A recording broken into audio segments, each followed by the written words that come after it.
Well, why don't we go ahead and get started? John will be coming along. I know, I just spoke to him yesterday. Welcome to the Select Board meeting. Today's the 12th of January, 2021. We'll begin with the Pledge of Allegiance.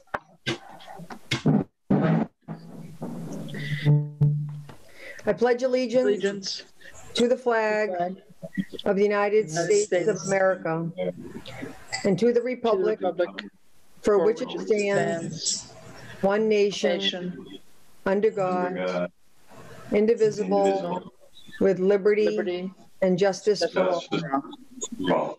Thank you. I just want to start off this meeting by acknowledging David Keelson. David Keelson was our accountant in Southampton years ago. He was a really pleasant person. He passed away sadly recently. And so I just wanted to offer my condolences, and I'd like to just write a letter and send it to Judy, Ed, if that's okay, and ask her to put it on letterhead for us to sign on behalf of the Select Board. He was a very community-oriented person. He was the accountant for several towns. He was from Chesterfield, and he was our accountant for a period of time. So just wanted to acknowledge the passing of David Keelson. Does anybody else have any announcements or anything they'd like to start our meeting with? Would you like me to read the preamble first? Yeah, that'd be great. Thanks. You're welcome. Pursuant to Governor Baker's March 12, 2020 order suspending certain provisions of the Open Meeting Law, General Law, Chapter 30A, Section 18, and the Governor's March 15, 2020 and March 23rd order imposing strict limitations on the number of people who may gather in one place. This meeting of the Town of Southampton Select Board is being conducted via remote participation. No in-person attendance of members of the public will be permitted, but every effort will be made to ensure that the public can adequately access the proceedings as provided for in the order. A reminder that persons who would like to listen to view this meeting while in progress may do so by go zoom.us/join. Hit join a meeting at the top right of your screen. Type in the meeting ID 811-1656-3075 and enter the password 848330. Hit join, and then please be sure to mute your device when joining in. Note, to join in video meeting with cell phone, you will need to download the Zoom app from the App Store. Call-in telephone number is 646-558-8656, or by watching Public Access TV, Charter Spectrum, Channel 191. In-person attendance and public comment at Select Board meetings will be suspended until further notice. If you email a written public comment before the scheduled Select Board meeting, it will be read at that Select Board meeting. If you email a written public comment after doing something at a live televised Select Board meeting, it will be read at the next Select Board meeting. Send your public comments via email to selectmen@townofsouthampton.org. Please note that all public comments must be within the requirements of the policy on public comments listed in the open time of the public on the Select Board agenda. Thanks very much, Ed. Anybody else have anything else they want to say? I know John wanted to, has an announcement, but he's not here yet, so we'll... He just joined. Oh, where are you? Hi, John. Yeah. Hi, sorry, I'm traveling, so it looks a little funky, but when I get home, it'll clear up. Oh, that's no problem. I just read the announcement about David Keelson also, when we're ready to jump into the agenda.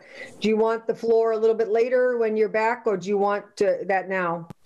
Oh, it doesn't matter to me. What do you prefer? It's up to you. Maybe when you get settled somewhere in front of your computer, okay? Okay, sounds good. Okay, so let's go ahead then. There are no public hearings. This is a joint meeting with the Water Commissioners to appoint Tim Gaudette, 138 Valley Road, term to expire May 18th, 2021. So I believe Tim's on the call, right? Yeah, Jim Alunas is here representing the Water Commissioners, so they do not have a quorum, but it is required by the statute to appoint someone. And Tim Gaudette is also on the Zoom meeting. I'm here. Hi, Randy. Hi, how are you? Good, thanks. How are you? I'm good. So does the water commissioners have to have a quorum in order for this to happen, or can we go ahead and appoint him? No, they do not need a. They do not need a quorum. Okay, Yeah, so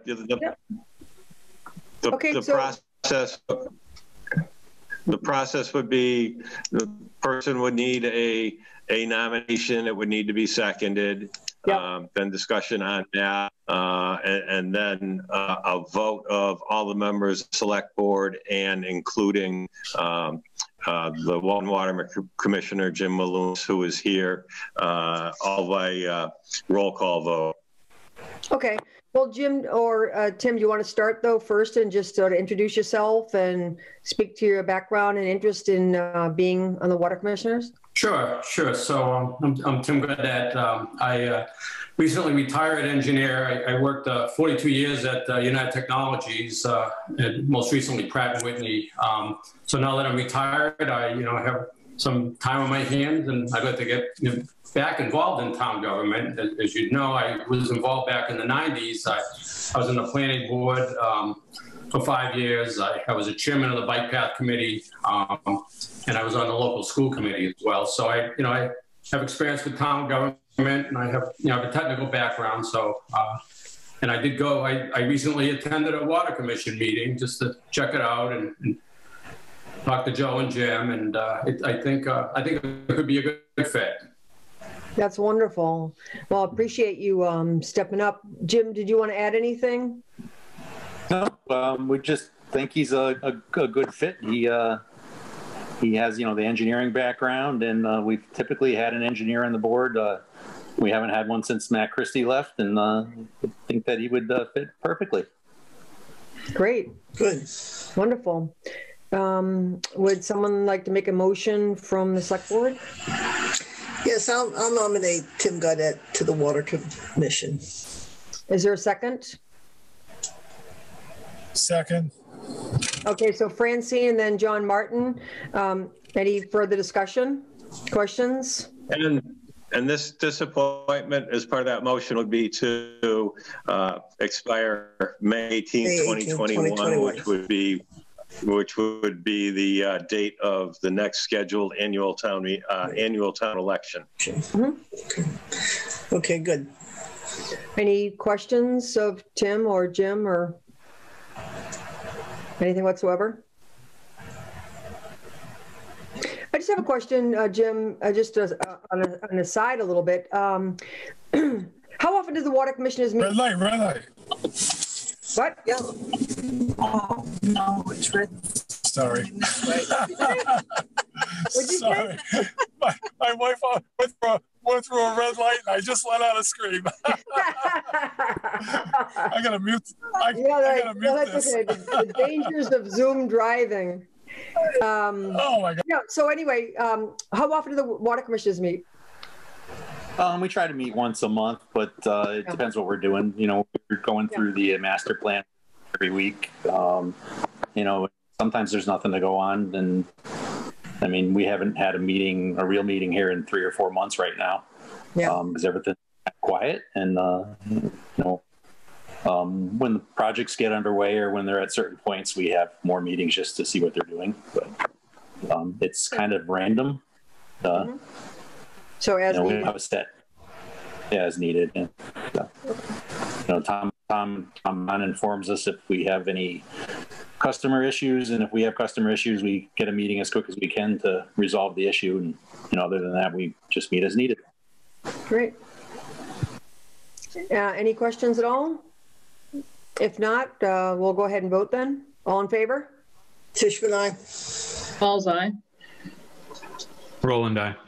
Martin, aye. And Groden, aye. Thank you very much, Tim. And then Maloonis. Yeah, Maloonis, aye. Okay. Great. Thank you very much, Tim, for coming back, on the town board. Appreciate it. And Tim, just so you know, Judy Zadonis will send out an appointment certificate to you. Once you receive that, if you would please call Lucy Dalton and set up an appointment to be sworn into office. Will do. Thank you. Thank you, Tim. Yeah, thank you both. We have another appointment. I don't know if Diana is on this call or not. I haven't seen her. I don't think so. Yeah. Okay. Well, we can still move forward. Diana Fetterman, Ad Hoc Grants Committee, term to expire November 30th, 2021. Is there a motion to approve her appointment to the Ad Hoc Grants Committee? I move to appoint Diana Fetterman to the Ad Hoc Committee for a term expiring November 30th, 2021. I'll second that. So Francine and then Chris. Mm-hmm. So I know that Diana was a member, ad hoc member of the Open Space and Review Committee and was very instrumental in the grant that we got from the state, and also has been instrumental in other grants, particularly around the neighborhood outreach grant and a lot of other open space type grants. Mm-hmm. So the fact that she stepped up to be a member is, in my mind, is a really good thing. Yeah, no, it's great, and we really are looking for people that have got grant writing experience, grant management experience.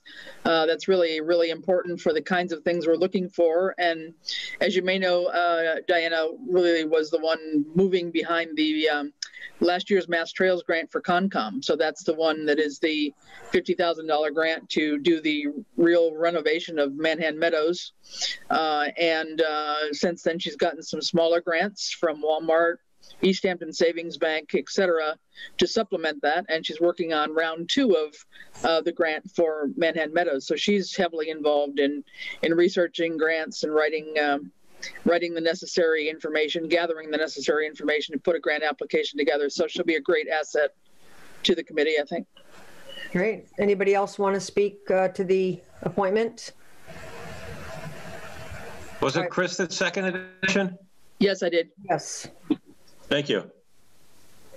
Okay, we also got the paperwork on her request. So if there's no other comments, all in favor? Tishman, aye. Falls, aye. Martin, aye. Did I said Roland, aye. Oh. Okay, you did. Okay, yeah, thank you. That's unanimous. The next is the presentations, quarterly reports, and we have emergency management, highway, fire, and police. And it doesn't necessarily have to be in that order. I don't know if anybody has any time constraints, but let's see. I saw police. John's on, Ian's on, and Randall's on. Randall's on. I don't see. Want me to go? Go ahead, Dawn, if you're ready. Okay. I'm ready to go. Hi. Well, I've hit the ground running. I've been in the position roughly a month and 10 days, 12 days. And I've been trying to make connections, renew connections, reach out to the people I used to work with. I've reconnected to Web EOC, have my passwords lined up, tested my systems, everything works. Wanted to say that some of our equipment purchased on grant has come in. The All Traffic Solutions LED signs have arrived. They're amazing. Very impressed with that purchase. They are complicated, and I'm trying to work through one right now, trying to get it up and running. We are going to have a training on it online coming up. Weather related, we did have heavier than normal snow last month. Nothing bad for us, New Englanders, but we're hoping that that's going to hold for a while, possibly. I wanted to mention that I had a training yesterday on MEMA, CPOD, Community Point of Dispensing. Now, what that entails is this. We are required to plan a site to receive large quantities of needed supplies should there ever be an emergency. So it's called Community Point of Dispensing, CPOD. You can find a training on that online through FEMA if you wish to look at it. But that is something that we're going to have to establish, is where are we going to have this point of dispensing in Southampton? I mean, we have got multiple locations that would probably work. So our park, the community church perhaps, one of the shopping plazas, they could all work. So, but we just have to finalize it. Received information from MEMA also regarding a food security program. This is related to COVID-19.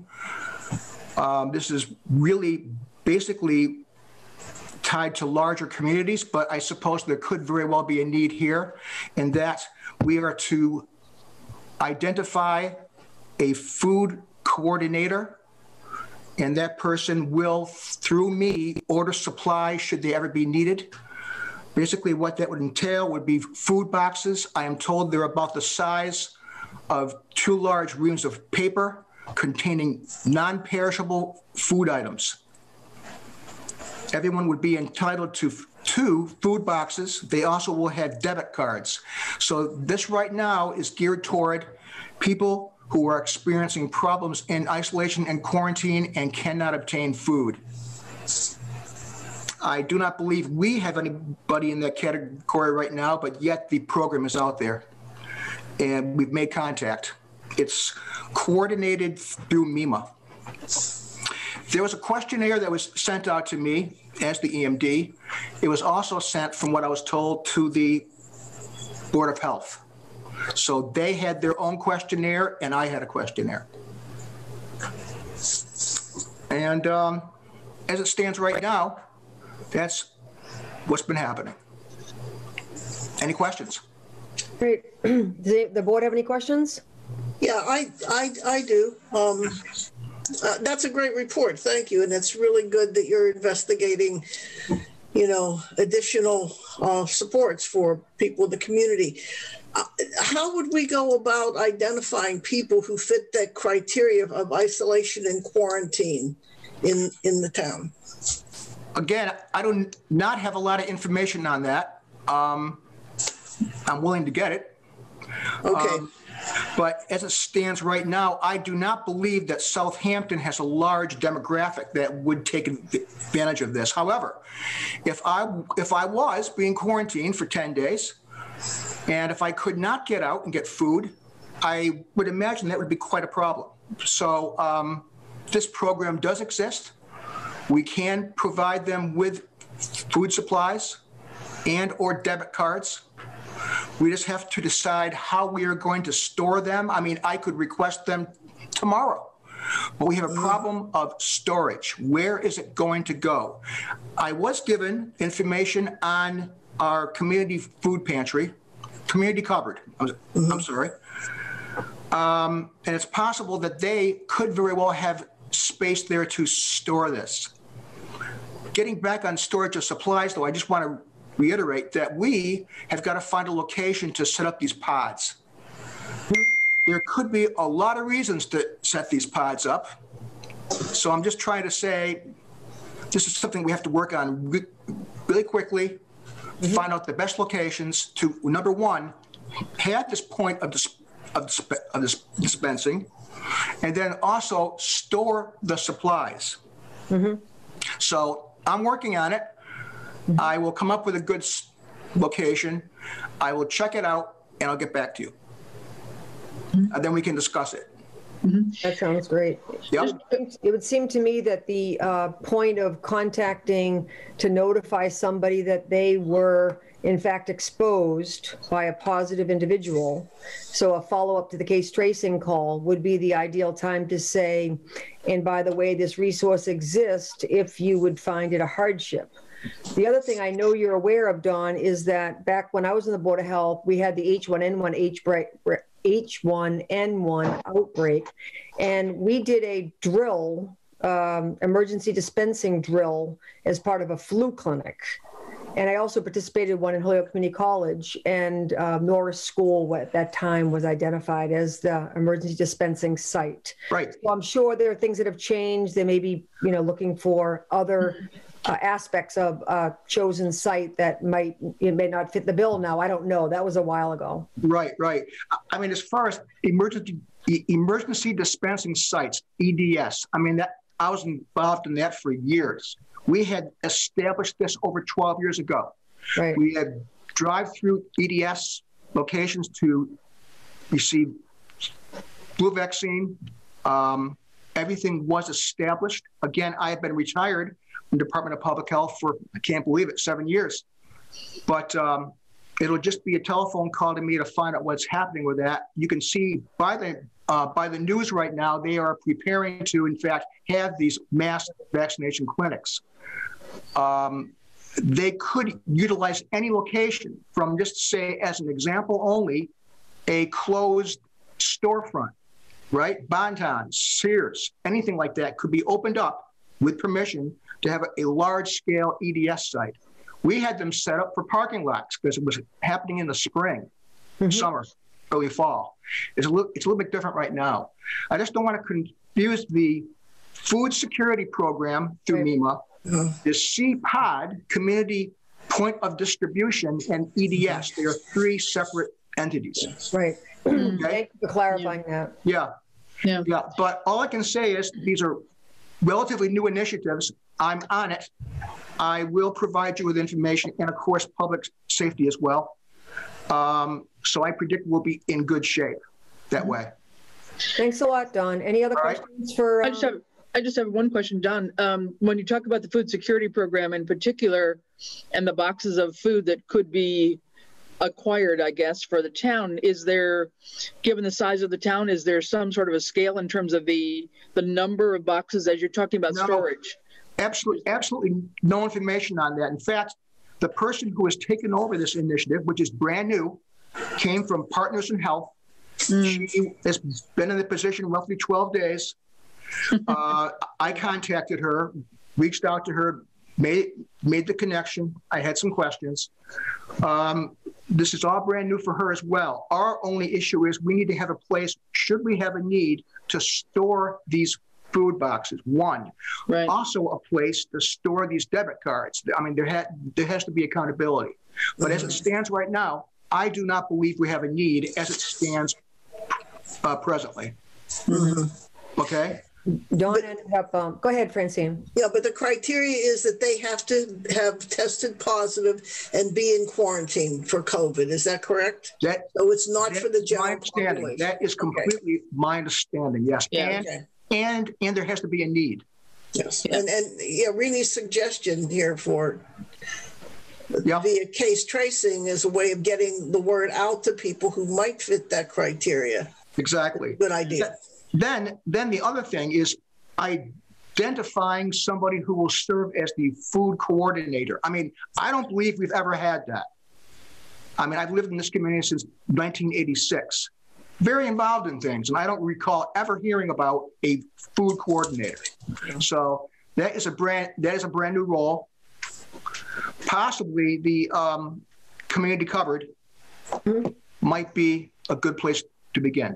And Don did attend the Council on Aging meeting last week to introduce himself and also to begin that networking. So thank you very much, Don. Appreciate your report.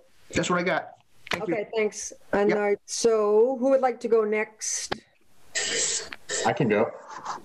Okay. Hey, Randall. So just if Don's still on the call, I think we identified several distribution sites in our SEMP plan. Either the chiefs might be able to back me up on that, but it might, I could be wrong, but it might be worth looking into. Absolutely. Yep. So good evening, Randall Kemp, Southampton Highway Superintendent. I hope you all are well. We just had our third position open up at the Highway Department. I've been struggling to keep up with highway assistant duties since the assistant has been on medical leave and since October, and she has now resigned. One of my equipment operators who was out on medical leave returned to work the week of January 4th, and we were really glad to see him return. I've received a handful of applications for our open positions and have conducted 2 interviews for the truck driver equipment operator position, but none of the applicants fit the requirements of the position. So our search continues. I'm currently working on the administrative assistant duties, as well as getting a job description together, job posting, and a PRF, which you guys should see very soon, for replacement of that position. Art Lawrence has generously volunteered to come in and try and help me get up to speed on a couple things. He's going to volunteer a couple hours in my office per day to try and get me back up on board. I continue to work on storm planning, monitoring, response, and ensuring we have a sufficient supply of fuel, sand, and salt. Working on a Chapter 90 roadway funding survey. I'm also working on a recycling and solid waste annual report, as well as a recycling dividends spending report for the DEP, both of which are due February 15th. Our proposed stormwater bylaw has been reviewed by the planning board and their consultant. The public meeting was held last Wednesday evening. I think the next step is to have town council review it. In order to maintain compliance with our MS4 permit, the bylaw will have to be approved at the annual town meeting in May of 2021. Fiscal budget is due February 8th, so I'll be working on that. And usually soon after that, the Franklin Regional Council of Governments estimates of material quantities for consolidated purchasing will be due. So it's going to be a busy couple months as usual. We have received our portable highway frequency radios purchased under CARES Act Phase 1. We've also received our air purifiers under Phase 2, and I'm waiting on Ed to give me the go-ahead to move forward with the emergency generator for the highway department under the extension of Phase 2. We have taken possession of the new highway department dump truck plow, and it works great. We've addressed 6 storm events since October, which required mobilization of all available department staff. There were 16 other overtime events within this time period, which required 1 or more staff to address. That would be trees down, spot standing, things like that. My staff continues to diagnose and address mechanical issues and or send out mechanical work for issues that they can't resolve. And if I might just take a moment to acknowledge my staff, the effort they've put in during this COVID period has been impressive. I know I've heard other DPWs, East Hampton, for example, staff is only working 1 or 2 days a week. Southampton highway department staff have worked full schedule through this entire COVID event. And I'd just like to give them an attaboy for that. Hopefully Southampton acknowledges the good work that they've been doing. We have also graded and repaired dirt roads after the damage from heavy rains, and periodically had crews out patching potholes and chipping up fallen trees and branches that have come down in the handful of wind events. I've not received an expense report in order to confirm, but estimate that due to a couple of costly equipment repairs, my mechanical budget spending is at a higher level proportionally than the time left in the fiscal year. There's probably more things, but it's been a busy couple months, year. So do you have any questions? Questions, anyone? No, I mean, I think just to reiterate what Randall said, you guys do a great job. I've never seen, I mean, you see a complaint, an isolated complaint here and there, but I think 99.9% of the town is appreciative of what you do and your folks. So pass that along to them if you will. I will, thank you. Also, many thanks too for staying with the schedule. I mean, that's remarkable. I don't know too many places where that's the case, where you have that dedication. You know, most departments have people leave, unable to do it, whatever. So that's remarkable. I think so too. We're a couple positions down, so I don't really feel like we've had the opportunity to, be without people working. So I would like to commend the staff though, so. Now, will Art Lawrence be helping with like just reviewing applications, doing some admin work, just to kind of keep the boat float? Yeah, he's trying to catch me up on some admin work that had been piling up. There's a lot of data entry for tracking of different quantities for the DEP reports that I mentioned. So to pull that all together is going to take a little time, and I've got till February 15th to do so. That far away. That's an excellent report and very good news. Thank you, Randall. Yeah, thanks, Randall, for all you're doing. And I know you had your contract in place to do your first snow plowing event with RJM, right? And that went off okay?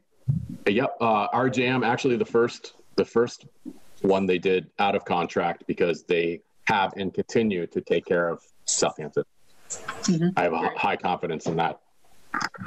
Very vendor. Good. Well, thanks again to you and your team. Do you need any help with hiring of any sort? I'd love to get you guys the full here. I mean, we want to hire people that are relatively close geographically, and I think if you use some of the bigger websites, you attract more applicants, but they aren't as viable. I mean, I can't wait a half an hour to 45 minutes for someone to respond to a storm event, So, I mean, I'm open to any other avenues that the board might have as far as how to attract candidates. I've tried Facebook. We've had it on the town website. Every once in a while, I'll put a post up on social media, but definitely. Have we put it on the community page? Have you put it on the community page?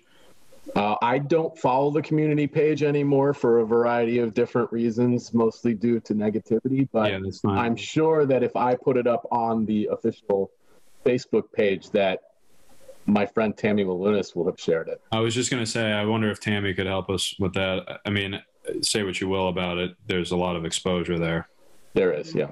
And Indeed too, it costs money, but I've always gotten, initial flood of applicants. So if there's even a limited time block, it's just remarkable, the response on Indeed. Indeed. And maybe Tammy knows or has a connection to the people. I'm assuming, I don't know this, but I'm assuming that East Hampton has one that's similar. Northampton has one. Maybe Westfield has one. I mean, maybe if you're cool with that distance, maybe we get somebody to post it. Yeah, I mean, I'm open. The thing is just finding applicants who have the required licenses. It's kind of tough, and I don't want to make generalizations, but if you have the licenses, you probably got a position somewhere. Yeah, that makes sense. So, Randall, one of the things that you weren't able to get because of the CARES Act, they denied it actually. I was surprised because it seemed like it made sense to have was it a hot water heater or something in order to be able for hand washing? Yeah, small tank system. I'd like to see where I'm at with building expenses toward the end of the year. And if I'm within budget, it's something that I think is defendable as far as, for sanitation to have that installed. Yeah, I think so too. So I'll be looking toward the end of the fiscal for opportunities. Yeah, good. Thanks. Anything else for Randall? How's the truck? It's beautiful. Did you drive it? It sounds like it. I'm not driving it. The operator who's in it, I think likes it, and it's a monster. It's got that big wing on it, and he went up past the highway department and it just made the building shake. It's great. That's awesome. Good addition to the fleet, and it was nice to retire the one it replaced. Yeah, great. So how many mailboxes should we watch out for with that new wing drop? Oh, it's not. I think we do pretty well. Heavy wet snow is usually when mailboxes get taken down, and it's not always by our fault. Wooden mailbox posts do eventually rot. I know people think they will last forever, but there is a time period on those. All right, Randall, thanks a lot. I appreciate your joining us. All right. Have a good evening. You too. Okay, I think next we have police. Ian?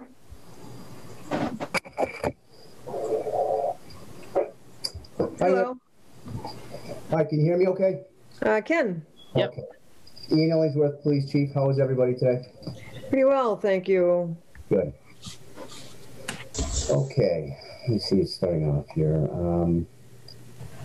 Just starting off as far as the budget goes, generally speaking, in our budget, we're within range right now. We're about at 49.9% remaining through the budget, so we should be right about 50%. So that's encouraging.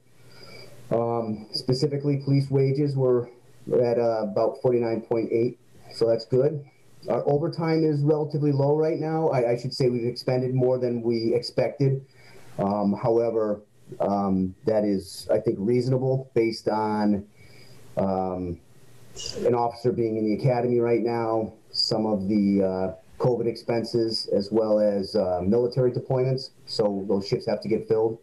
So we've expended about 58% of our overtime budget, so we're a little bit high. But also somewhere we have about $4,000 of reimbursement should be coming back into my overtime account for previous grants. So I just have to connect with the town accountant on that. The reimbursement started coming in when the previous town accountant had left and the transition period. So once she gets settled in, that $4,000 reimbursement should be all set and put back in, usable towards my budget. Police expenses were on target and expected. Building expenses, we're doing well on that. Our maintenance contract expenses, when you see the expense report, you'll see that it seems to be very high. It's only because a lot of them were contracts and they had to be paid out at the beginning of the year. Our communication wages are on target. This year, we've had some great grant opportunities, which we were awarded. We were awarded $5,550 in wages for 4 traffic campaigns throughout the year, and about $5,500 for equipment, a radar gun, handheld radar gun, and another pole-mounted traffic speed sign that we can mount where we're having traffic issues. We were also awarded a little over $35,000 for a fingerprint scanner, a voicemail system for the PD, as well as tasers. And through the state 911 department, we were awarded a little over $30,000, or actually about $31,000 in support and incentive, as well as over $10,000 in training. So grant-wise, we're doing pretty well with the monies that we received this year. As far as personnel and administration, our police officer, our full-time police officer that is in the academy, he'll be completing that 22-week academy on February 8th. So everyone's looking forward for him to getting back into the role of shifts. Like Randall had said, it's been a hardship on all the officers based on forces and just trying to cover shifts where you might have a potential exposure, or, again, we've had some, because we have officers involved, they're in the military, they get activated with issues such as the police reform or even COVID, so we have to replace those shifts with officers, and we try to do it part-time if we can, but it oftentimes goes to full-time, and they get forced, so that's difficult. So there's a burden on them as well, but everyone's sticking through the process and looking forward to him coming back. We're still one short of a full-time police officer, which I'm hoping to potentially replace to get us to full staff. Our part-time personnel, we just hired recently Brianna Eichstead. She was that was the last time we posted for a position. It's a process that we go through to make sure that we vet the officers that we're hiring, and Bree was selected. We're looking forward. She's just starting the field training program now. We're looking forward to her working with us. A lot of policy updating. The Reform Act is going to take quite a toll on police departments. I should say that's the wrong choice of words there. It's going to create a lot of some more work relative to just updating policies, making sure that that were in compliance with the Reform Act. There could have some detrimental effects on smaller departments that depend on part-time police officers. We're still they're trying to iron that out right now based on hours of training. And if they don't meet a certain amount of hours of training, they can't work. They're not vetted. And that includes current part-time officers, but that's being worked on with the legislators and the Chiefs Association. So we'll see where that takes us. But as you know, we highly depend on our part-time police officers. COVID-19, we're adjusting accordingly. Throughout this entire virus, we've only had one employee here test positive. So I'm impressed by that. Clearly, our officers and dispatchers are taking it very serious and using proper precautions. About 75% of my staff, between police officers and dispatchers, have signed up for the vaccine. They started, several of them already been vaccinated, to include myself. I was vaccinated this afternoon for the first round. Under the CARES Act, we received 12 portable single-band radios for the police department. The 6 multi-band radios have been received as well. Currently now, they'll be distributed very shortly. My property control officer has to inventory them for accountability, and then we can get them out. And we also received the remote dispatch console, and the phone lines have been installed in case we ever have to temporarily have our dispatch center placed in another part of the building because of deep cleaning. So overall, you know, between the grants and the CARES Act, we've acquired almost $100,000 worth of equipment at no expense to the town. So I'm very pleased with that. That's great. Our cruiser was ordered. That was funded through the town annual town meeting, and we received it last month. So that was helpful, and I appreciate everyone's support in making that happen. As far as operations with the police and communications, we had, since the last report, we've had about, let's see here, I'm looking at my stats here. There's about 112 incidents involving about 205 criminal acts reported since September 8th. So those have all been reported and investigated. About 38 of those were not specific to criminal acts, but required some reporting. So the police department's been busy relative to incidents and investigations. Our traffic, our stats are, we only since then issued about 55 citations. You know, 41 of those 55 were written warnings. It's somewhat low. I think the reason why we even have that many is during a traffic campaign in the late summer and early fall. I should say since September, that 1 month we had a traffic campaign where a lot of those citations originated from. Right now we're just, we're busy with administrative requirements that really takes a lot of officers, unless they have calls for service, it takes them off the street from patrol, unfortunately.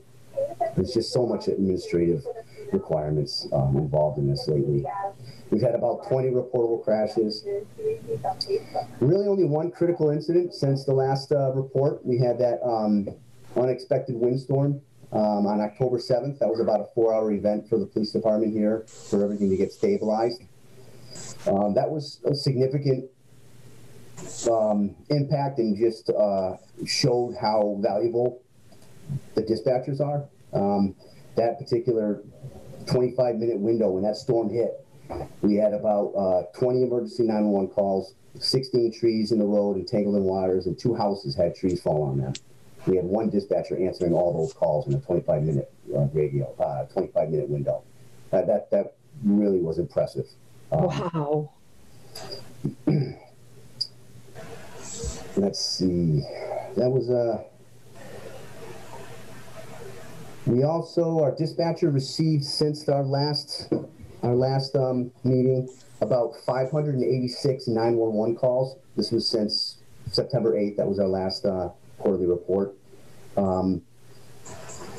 That's significant to last year. Last year was 295 calls, so it's almost increased 100%. Part of that is an increase in calls for service, but also I elected to have our dispatch center receive the towers, the 2 towers in town, receive those calls as well to make 911 calls a little bit more efficient, and also with the intent of the more 911 calls we get, likely the more support for grants I'll get in the future through the state 911 department funding. So 2 purposes, 2 reasons for that.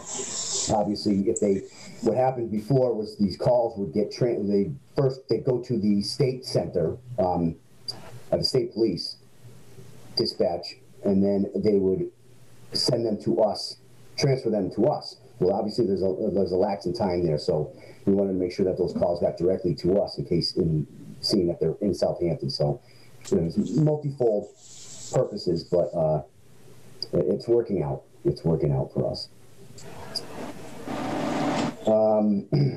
Since that time frame, since September 8th, the dispatchers have logged about 3,500 calls. I shouldn't say calls, but log entries. That could be anything from reactive or proactive patrol, people calling in, anything that needs to be recorded in our dispatch center for logs. They answered about 114 emergency medical calls. And I don't think a lot of people in the public recognize is what the dispatchers, in order to have a primary public safety answering point, which is our 911 center, our dispatchers have to be certified in emergency management.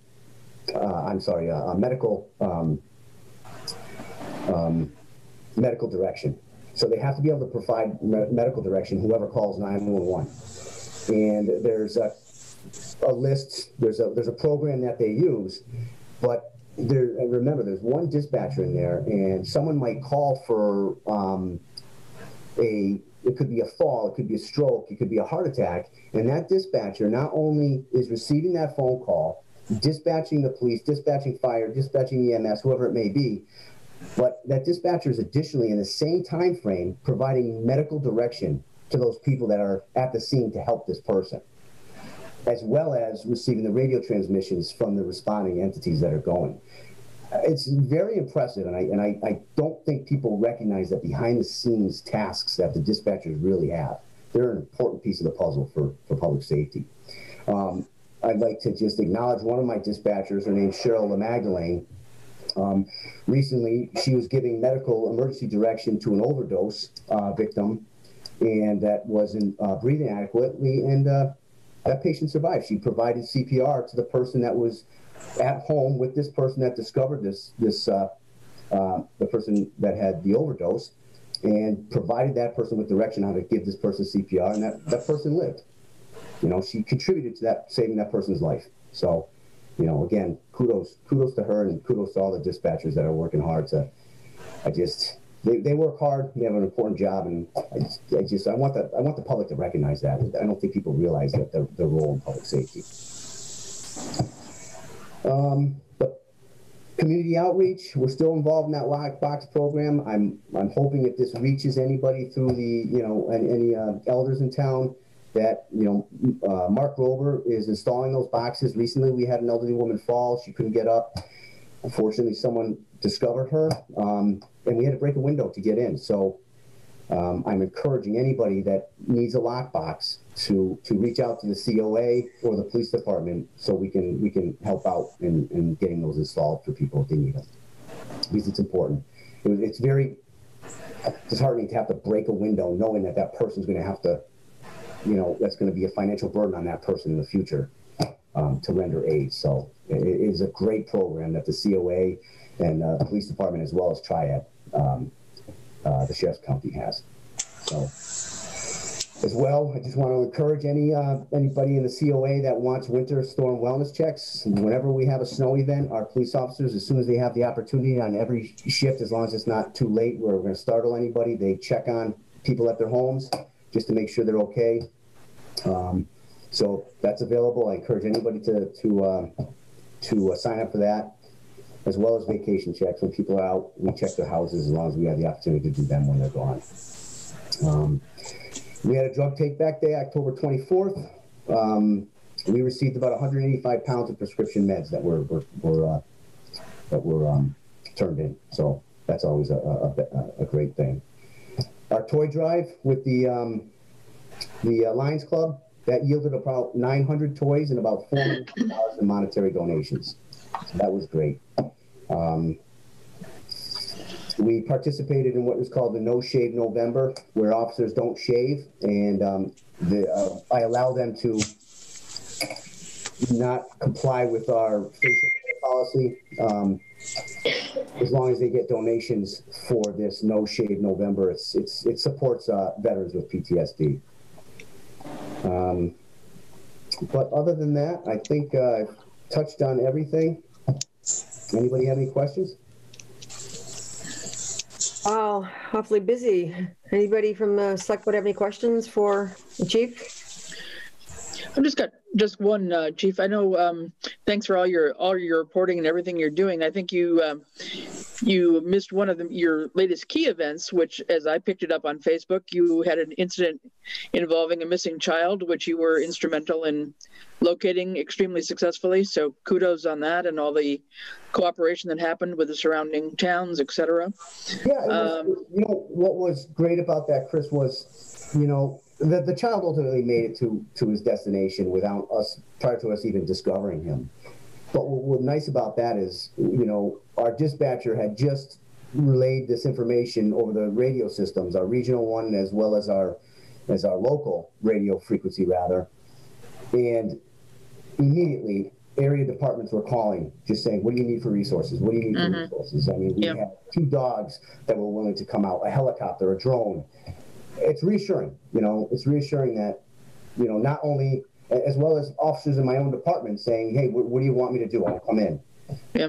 It's reassuring knowing that, because ultimately I'm going to be responsible for locating this person. And to know that I've got this vast amount of resources that just dropped everything. We got those calls before we even asked them. So that was very nice. That was great. Yeah, great. It was good to know. Great to hear about it. Yeah, and just one question, just because I know it has come up over time. I know you always have this issue with the outside police detail and getting reimbursed on time. Is that some of the reimbursement that you're expecting now that you were that has been kind of hanging out for a long time, or is this some new? No, that's separate reimbursement from a grant. In July through September, there was a traffic campaign that we did. It was for road safety. Right. And, that money was getting reimbursed. It takes a while to get reimbursed. That money was about $4,000. It was about $4,000. Okay. It's somewhere in limbo. Jen, she got the checks, but we just got to get it back into my Got it. Okay. Yeah.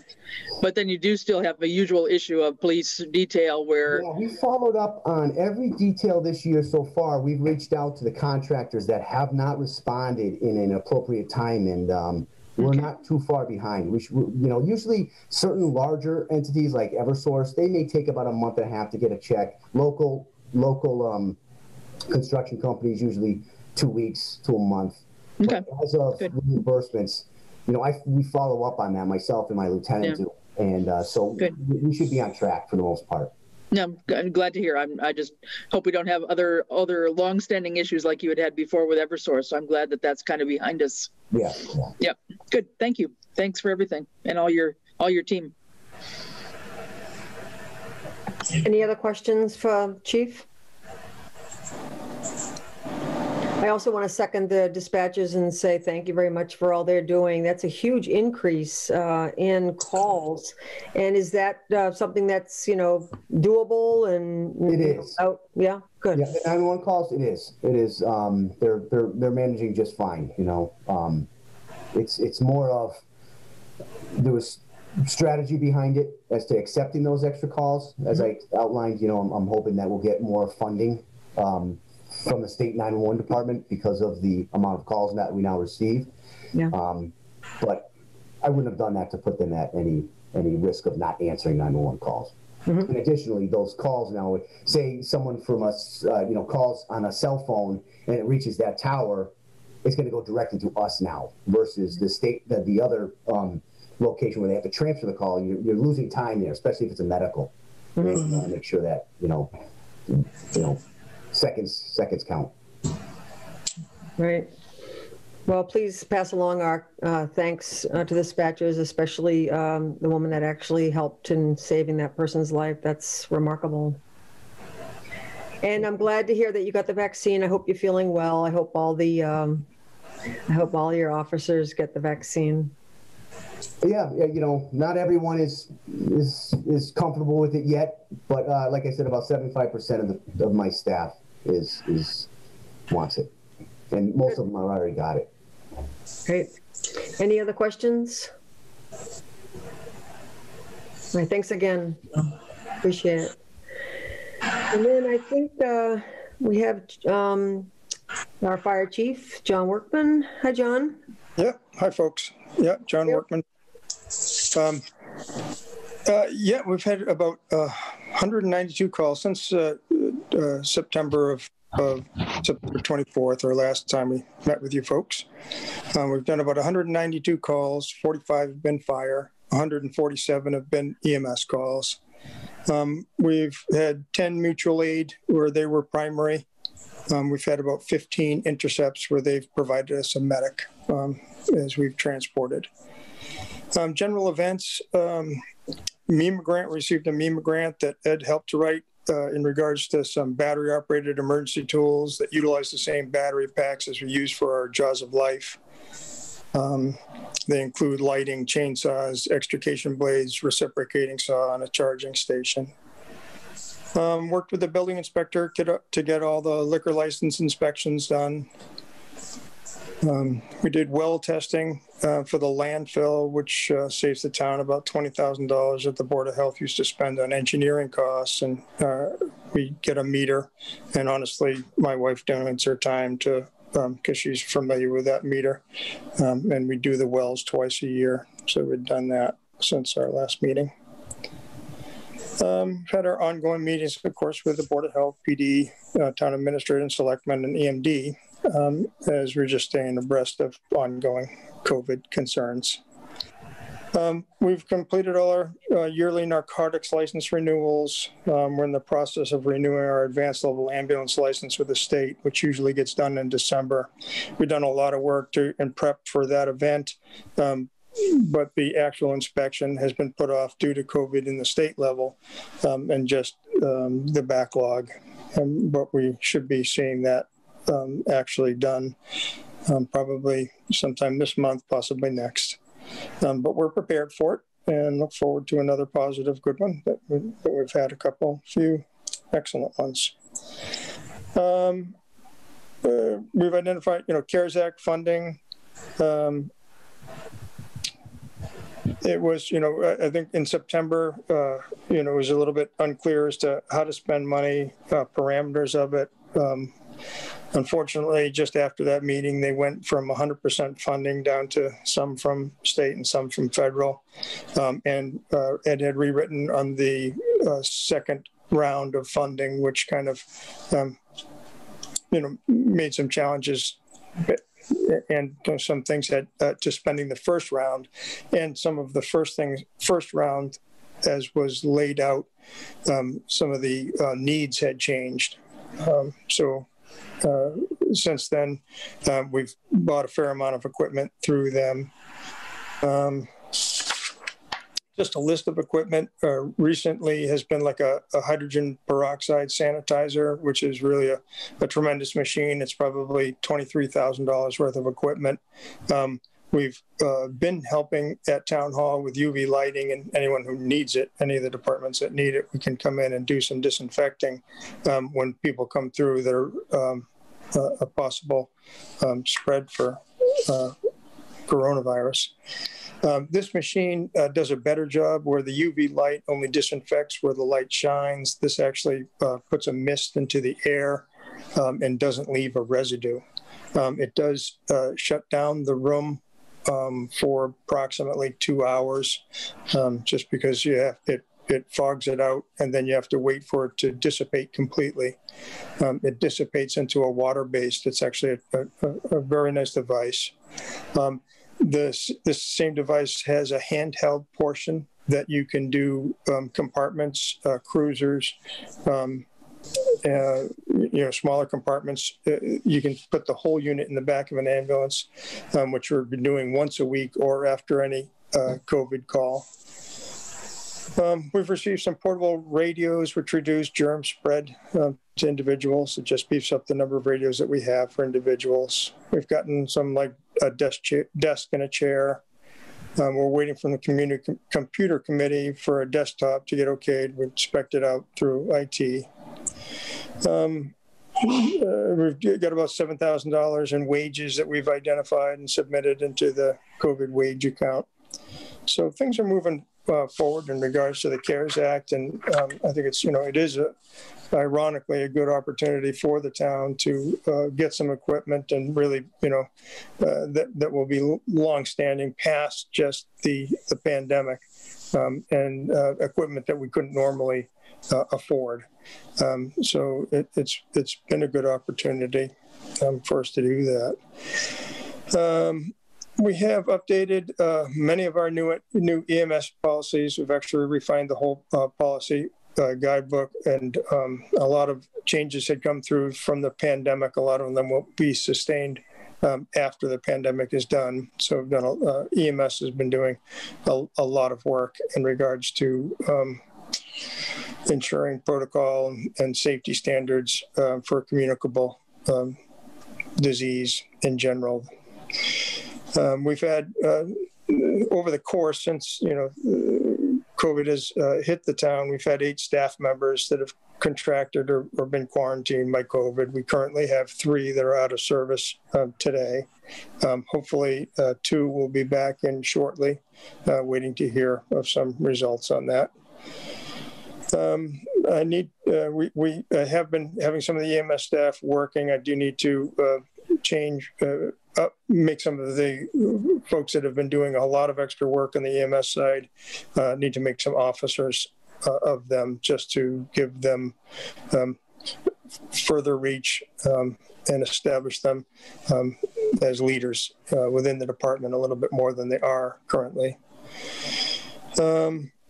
We've been doing ongoing smoke detector inspections, propane tank inspections, oil burn inspections, food truck transfer tank, just all of our regular inspections that we normally do. They haven't really slowed down.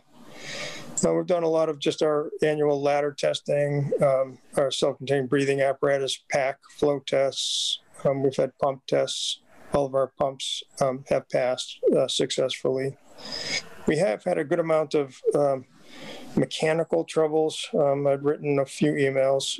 Basically, we had to do some transmission work on our frontline engine 3, which was a little bit frustrating because it was similar to a problem that we'd worked on a few years ago. And any work done on any of that large equipment is expensive. Honestly, my gut feeling is that they could have done a better job the first time. I used a different mechanic. I used the mechanic that used to service all of Northampton Fire Department, who's now a private entity, and does a tremendous job with a lot of detail, personal detail, just for the department.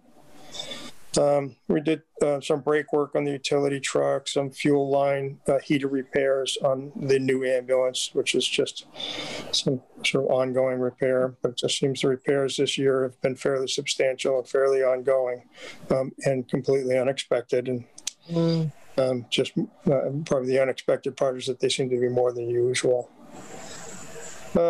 We just submitted a $12,000 grant for the state for firefighting gear. Although we're allotted about $12,000 a year for gear, it's a challenge.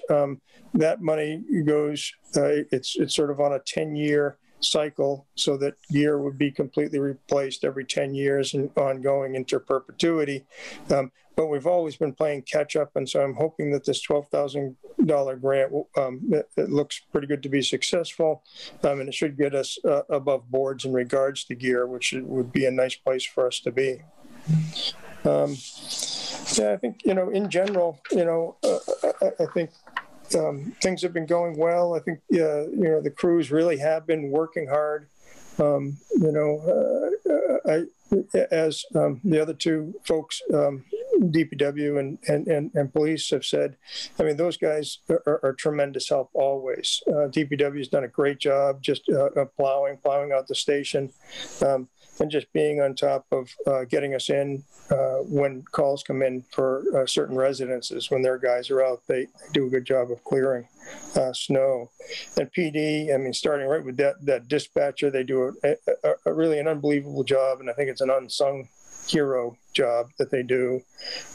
Police officers, really the best I've ever worked with here in town, just as they really help with patient care, are on scene, giving them themselves to really help our crews get in there and perform our jobs in a quick and timely fashion.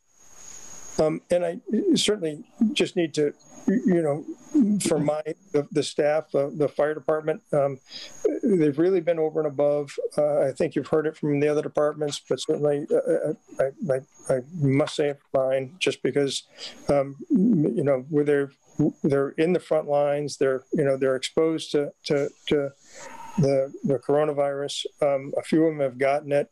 It's difficult when you're in the back in a small ambulance with someone who's in distress, and you're trying to do a lot of different interventions to help to keep yourself clean in every aspect. I think the hydrogen peroxide sanitizer that we got will go a long way to really getting into every crack and crevice, so that it's not, passed along to any EMT that's working on the next call, or certainly, it's better for patient care, because you reduce the chance of any spread due to unclean surfaces, which is tricky to do in an ambulance because there's a lot of equipment and it's hard to decontaminate it in its entirety. So guys have been really putting in. They work 24/7 through holidays, Christmas and New Year. I appreciate Select Board identifying and validating some holiday pay. I appreciate that you've sent that to the Personnel Board. I think that is good incentive. I think most people in town, I would hope they would recognize that we really have some highly trained staff that are, professionals from other departments for the most part, that are our paramedics here. Although they work in other communities, they bring all that wealth of knowledge into Southampton, and they do it part-time. They don't get, holiday pay. They have to work the holiday. And what you validated was that they get time and a half if they do work Christmas and New Year's times. And I think it would be appropriate to extend that to whatever holidays the town pays for every other employee, that they would pay for the folks that give of their time to work those times, because it's a part-time job. It's taken away from their family, and they're dedicated to this town. We are fortunate in that we get a lot of feedback, complimentary for the work that we do, and it's you're meeting people in their time of need, but it's really the individuals are give 110%, and it's something you can't pay for. It's something that's just in somebody, and we're fortunate to really have a great crew that gives that. So, certainly I think it's appropriate to shout out to fire department staff, and also to validate the DPW and police, just because there really is a lot of work going on from all of us during these times. But we're working together. We're getting the job done. We're looking forward to getting through it on the other side.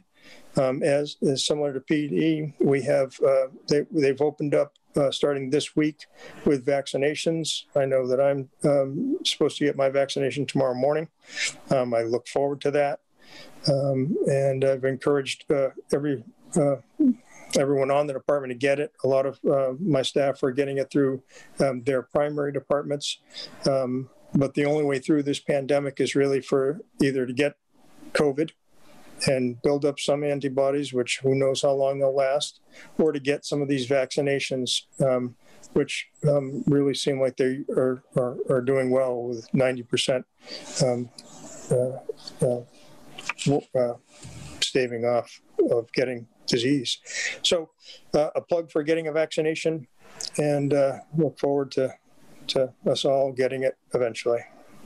I'll do a secondary plug too. I just got my second and I feel like I have a coat of armor. I mean, we really need to encourage vaccines for the general public too. I understand they're opening it up to senior citizens. As of today, I heard that. So, John, thank you very much for that report. Really appreciate all you and your department do. Does anybody have any questions, comments for John?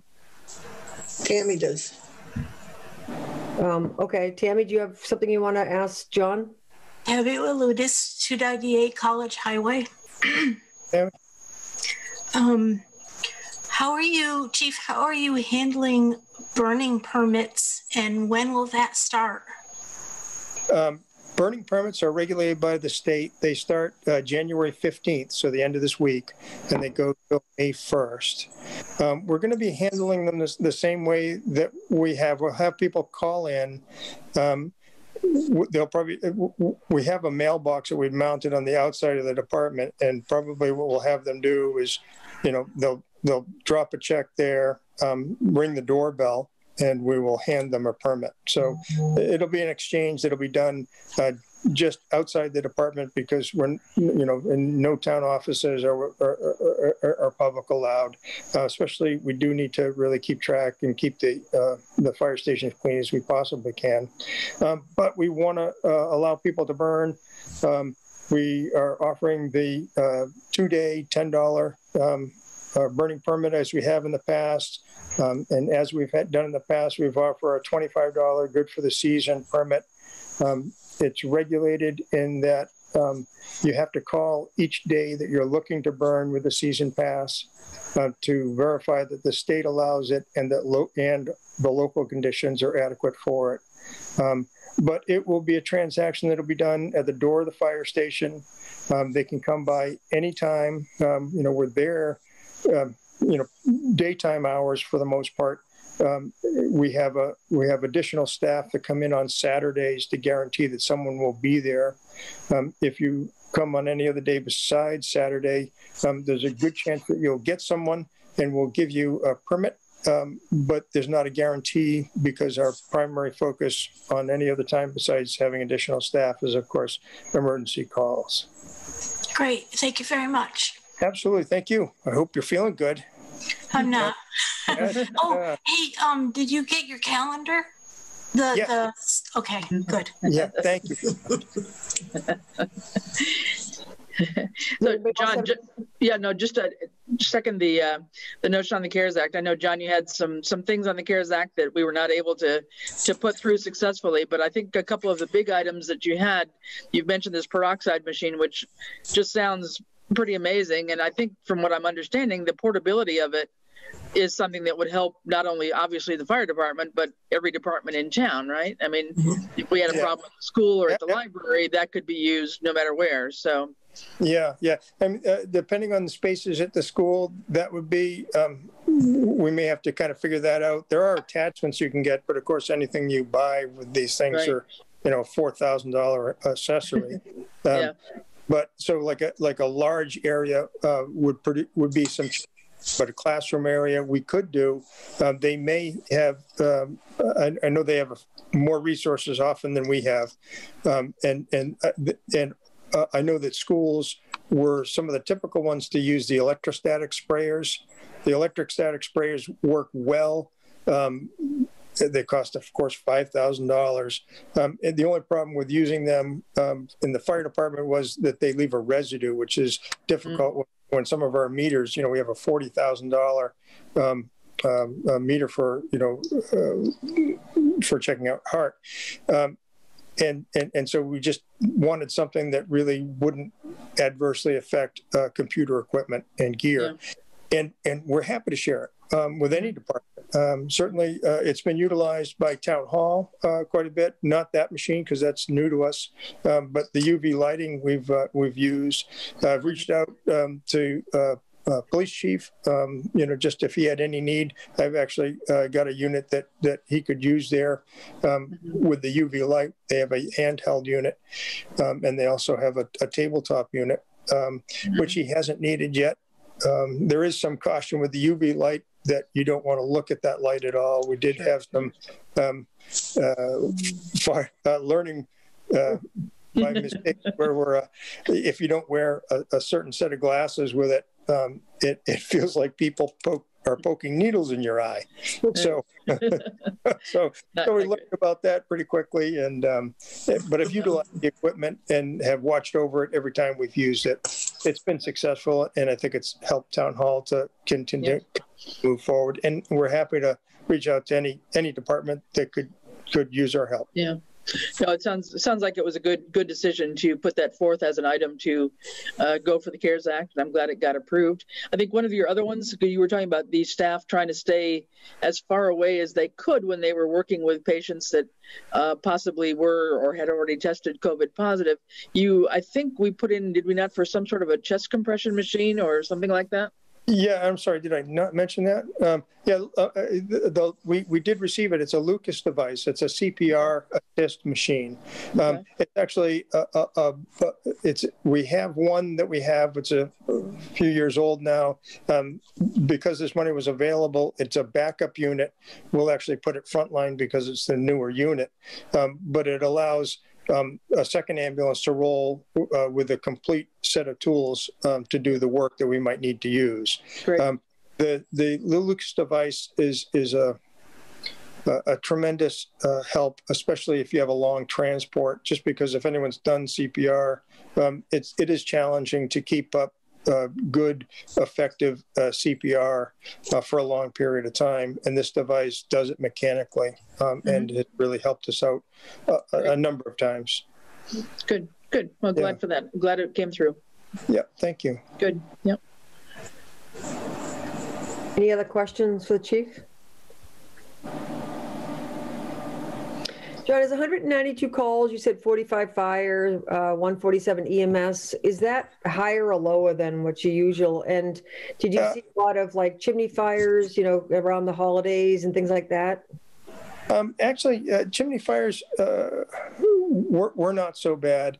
As far as call numbers go, that's probably in line with our call numbers. Our call numbers have they went down a little bit with some of the COVID because nobody really wanted to go to the hospital. They've gone up again. They fluctuate. They come in waves. They can be a little bit hard to judge. It's approximately right on line with what we've done in previous years. Maybe a few calls more, but it kind of goes back and forth a bit. As far as the fire calls go, I mean, a lot of it can be, anything from a carbon monoxide to an alarm sounding. As far as active fire, we've had some cooking fires in stoves, in houses, some gas grills. Not so much for chimney fires. We've had a couple of chimney fires. Usually chimney fires go up when energy prices go up because everyone turns to their wood stove that they haven't used for a while, and then chimney fires go on the rise. So there hasn't been significant rise in chimney fires. And the fire calls are, spread across the board with, a number of different things, such as, like I say, the alarm soundings and such. Nothing unusual or showing any trends that we've identified thus far. That answer your... Yeah, actually, yeah. Any other questions for Chief? Well, thank you very much. I really appreciate your coming in. I just want to say that everyone speaks so highly of this, of your crews, and to go through a pandemic and to go through all we're going through in the past 9-10 months, and to have people just continually step up. I just want to, pass along our thanks as well to all of them. I really appreciate all you're doing. Thank you. I'll pass it along to the crew. I know Bill appreciates it. Good to hear, and they are working hard, but we all are, and we'll all through it together. Yep, we will. Thanks again. All right, thank you. Yep. Have a good day, folks. You too. Thank you. I just wanted to check, the next thing on the agenda is the select board reports and TA reports. I just wanted to double check with Jennifer Day. I know, I know that the PCF that concerns your office is way down there on the list. So I just wanted to check in with you to see if you're okay with, if you wanted us to address that a little bit earlier, or is Jen on the call here? Hi. Hi. I mean, it doesn't matter. I plan to stay on the meeting either way, so whatever works best for you. Okay, why don't we at least do these reports, because we're reporting on the PQB, and then if people are okay with that, I'll move it up, then you'll have the flexibility, okay? All right, sounds good. Thank you. Okay, so would someone like to start the select board reports then? Well, I can. It's very short. There have not been any meetings. There will be a PQB meeting this Thursday, January 14th at 6 o'clock. Okay, that was short. Who would like to go next? I could be almost as short. I don't know. No, just no master plan meeting yet. We're waiting on the final updated chapter versions from Ken Kumia to fill in all the details from our community survey. So once I get that, we'll schedule a meeting sometime this month, hopefully. And then Board of Assessors met and just had some basic routine issues as usual, looking especially at any exemptions and abatements, and then a couple of questions about land that might be coming out of chapter, just taking a look at that. Concom met last night and spent the majority of time actually on looking at trail work and conservation maps, work that has got to be done just to keep our properties up and running in town. There are so many different properties that need mapping and need good trails, and how to go about doing that is still a challenge. We're hoping to get some volunteer work in there at some point in time, and talked a little bit about the opportunity to have, there's a student intern possibly from UMass who's interested in doing some work this summer, as well as some folks from the Student Conservation Association that might be able to help out and do some trail mapping up on Palmer Mountain, which would be great for us. And other than that, they're working heavily on the Mass Trails grant, which was awarded, as I mentioned. I think Diana and Marla have put in all the required beginning paperwork that they need to with the state to actually start that first phase. And so really it's right now moved onto one more thing on Ed's lap to put it out for bid to get the first phases going on the trail work under the Mass Trails. And so we're hoping to get that out to bid as soon as we can to get that started. And then I think they are continuing to put in for a round 2 of the Mass Trails grant, again for Manhattan Meadows. If you remember last time, they were advised basically to cut their grant down a bit last year, which they did. And so they left out one kind of key portion, which if anybody knows Manhattan Meadows, it's that magical suspension bridge that was left out of the first grant, and it really, it in itself is a project. It's the estimates we've got are probably close to somewhere between $80,000 and $100,000 to put in a new bridge, because it's got to be a special thing. First of all, it won't be in that same location. It's not in a proper location to deal with excess water during a flooding time. It can easily wash away. It can't be, because of the wetlands and then all the embankment rules, et cetera. It can't be put in the river like it has been now. It's got to have a longer span to be more properly fixed on the banks.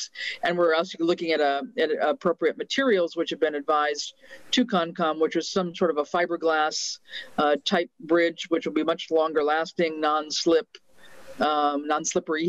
et cetera. So they're working on putting that together for a February 1st deadline, and that will hopefully make it through.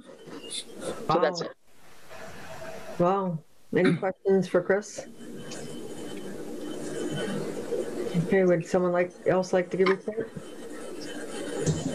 I guess I can jump in. Last week there was a planning board meeting. I had a couple routine items. There was an A&R, which is an approval not required to split a property. That was pretty routine. There was a public hearing on the MS4 stormwater bylaw. Had a few comments from people, but again, that was pretty routine. And it got, after the public meeting closed, they got approval from the board to go forward. And then there was a third continuation of a public hearing for property on High Street, which was the interesting interesting topic, if you will, because this particular owner is not listening well to the planning board's suggestions, and the building inspector's been involved, Concom's been involved, and the highway super's been involved because of all the issues with the property owner not doing the right things. And they had a big washout recently where it went across High Street into the property across the street and caused damage. So there's a lot of frustration with this particular property, and he hired a new engineer, and the engineer was on the meeting, and he's trying to, as he says, trying to get the owner back in line and do things properly. But again, there's no approval on that yet, and the owner still continues to do work that's not necessarily approved yet. So it's going to be a long haul, I think, to get that property owner in compliance with all the different boards. So it's interesting, and it'll be on the agenda next month too. Finance committee had a meeting last night. Again, a lot of routine items on there. But one thing that they're really interested in, and Ken Cole Sr. is still on the call. He's the chair, so if you have any other questions, he can answer them. But they're very interested in getting involved in the budget process this year. This finance committee seems to be really interested in helping out the town on the financial end and knowing what's going on. And they have several liaisons with PQB and CPA and other committees, and they're coming back reporting. So I think you got a good group of people here, and they're actually having a special finance committee meeting on the 25th where they're inviting the town accountant and the treasurer to collector to discuss revenue and expense, how it works, and what they can do to get involved. So if anybody's available, you can sign into that. One question that came from the liaison to the Norris School, and Matt, you may be able to help on here. They said there's something, and I haven't had a chance to look up, in the agenda that says this meeting is being recorded, but the recording will be destroyed after each meeting. It's not going to be public information. And that to me just struck like, is that legitimate where you can record a meeting and then destroy it afterwards and not publish it? Because that is public records, and legally public records have to be kept for 7 years. So Matt and maybe Tammy, if you guys know anything about that, you can comment on, because that seems like it's going to lead us down a path that we don't want to go in. The only reason it is being taped, is my understanding, is for the chair to write the notes, the minutes. They don't have a minute taker. But once it's taped, you can't destroy a tape. I mean, my understanding of the public records law, that becomes a part of the meeting itself. You're actually destroying something. So I would check with legal on that, because my experience with public records logs, I have a question on that. So, and the finance committee asked us to check on that, asked Ed to check on that. So I don't definitely get in contact with John Lumbar then. Yeah. Let me just chime in here. Before COVID and Zoom meetings, there were meetings taking place where the only documentation you had were the minutes, if they did not occur in the select board room or in the second floor conference room. And often meetings were like, they didn't have the equipment at Norris to broadcast or record those meetings. So I think this is all new to everyone. Yeah, and there's Zoom meetings now, right, Tim yes. and Matt? So you can record those right there. Yeah. Right. Well, and what you may be able to do, if you need them just basically as the note-taking idea, I mean, record them, but hang on to the recording somehow. You don't have to rebroadcast the meeting, I don't believe. I mean, is that what you're saying, John? But you need to just hang on to the tape. I'm not sure if you have to rebroadcast it, but if you have the tape, and I, as a public citizen, do a mass public records request, you've got to give me a copy of that. Yeah. Because that's public records. It's probably, I'm sure it's not the reason, but it smacks of what don't they want somebody to see? And you don't want that out there. You don't want that connotation out there. But Ed, I guess he's going to follow up on that. Is that accurate, Ed? That is correct. I've already reached out to KP Law. I mean, it's worth noting that it's very well documented at the beginning of these meetings that the purpose of the video is just for minute taking, and then it will be destroyed after the fact. Right, but I don't know that you can say that, I guess is my question. That's like saying, you know, we're going to do something, then we're going to destroy it. I don't know that. What is the specific concern here? I'm just curious. Specific concern is that if somebody wants to go back and see what happened at the meeting and there is a recording, it was destroyed. So if it wasn't recorded, it wasn't recorded, you know. But now with Zoom, there's no reason not to record it. But I don't know if you can destroy information that was created at a meeting that's considered public information. I guess that's the question. Okay, so it sounds like Ed's looking into that, and he'll get back to us on that. I can see how that would be an issue. Could I just ask, the 25th for the Finance Committee meeting, is that at 5:30 or 6? 5:30. 5:30. You know, I had asked Ed to put the fiscal year 2022 budget on the agenda for tonight, so he's going to update us on deadlines and process. We do have a bylaw, and we're very committed to sticking closer to the bylaw than we have in the past, so that's later on in the agenda. Anything else, John? No, the other two items I have are agenda items, so I'll wait till then. Okay. All right, Matt, you have at least one update, right? I got two, and I'm going to ask for Tammy's help. Actually, I got three because there were 3 meetings, and I'm going to need Tammy's help for one because I was unable to attend one of them. But I'm going to start with Hampshire Regional. The meeting I did attend was their essentially their budget meeting, preliminary budget, where Kristen outlined, a kind of a good, better, best scenario with regard to the Hampshire Regional budget. She always does an excellent job with this.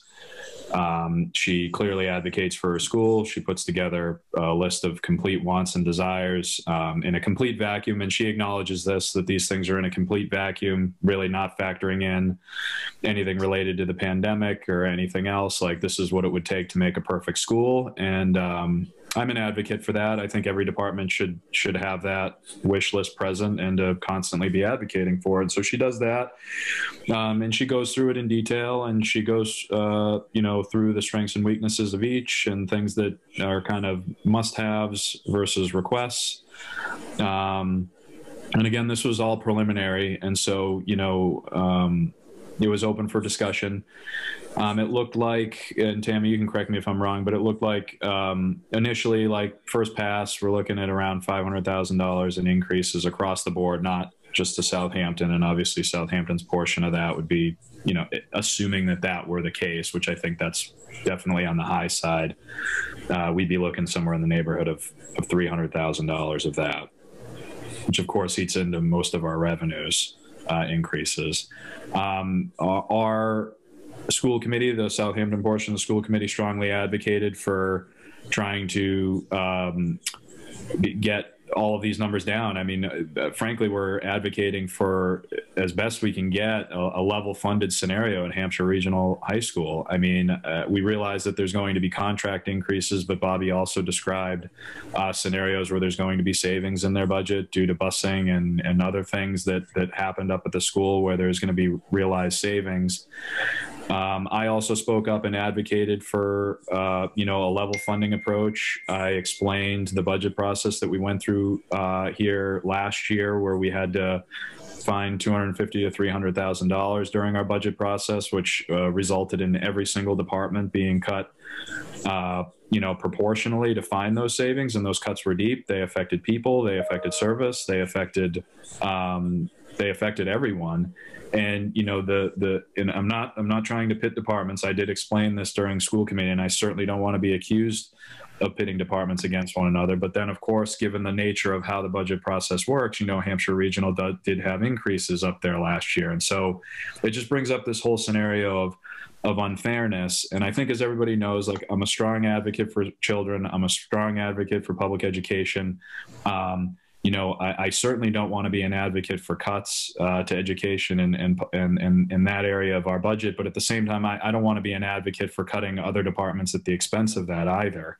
I really would want it to be fair. I spoke out about this. Our school committee spoke out about this. Again, this is, I don't want everybody to get all antsy about this. This was a first pass. There were other towns in there that were advocating for similar things and expressing similar thoughts and perspective based on this. And we're trying to establish, I think, like, let's try to get to level funding as best we can here going into this year, because obviously, certainly, Southampton's going to be experiencing a similar situation to what we experienced last year. We're not out of this budget hole that we're in. So, I feel like that was the update from the budget hearing. Tammy, if you have anything to add to that, feel free. But what I definitely need you for is the update. And I know the summary of it, but I think maybe you could provide the details just of the emergency meeting that you guys had with regard to. I believe the sole purpose was to decide whether to change your schedule based on remote, hybrid, in person, et cetera. And I know the outcome of that, but I think it'd probably be better hearing it from you. Tammy Wilderness, Hampshire Regional School Committee. We had an emergency meeting on Saturday morning at 9 a.m.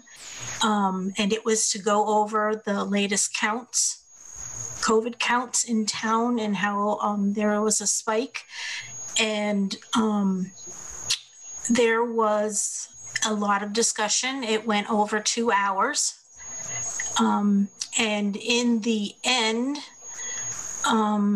the result was the motion made was to move into remote learning for 1 week, which actually works out to be 6 days because of the Martin Luther King in there. That failed 4-11. And so the school has stayed as hybrid, and they're moving forward with that. Thanks, Tammy, very much. It was a very thoughtful discussion. I joined the call, and I was just impressed by the amount of participation and the very, very thoughtful deliberation. So thank you. We fortunately, the school committee, there's supposed to be 18 of us on there.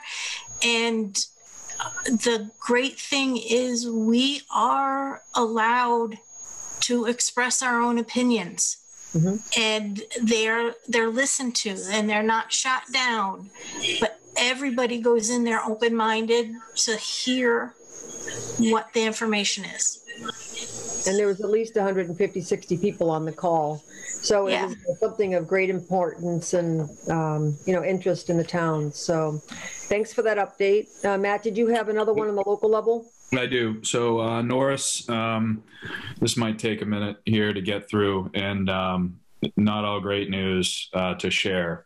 So Norris School Committee had held a similar meeting for similar reasons, spike in COVID after the holiday season, to determine whether or not they were going to stay the course and go back to being in their hybrid scenario, which is, just to summarize, is preschool, kindergarten, and first grade are in basically full, with the exception of Wednesdays, which is a cleaning day, and second grade through sixth grade are in a hybrid format: AA Monday, Tuesday, cleaning on Wednesday, BB Thursday and Friday. That's their scenario. They were going to go back to that after the holiday break. They held a meeting.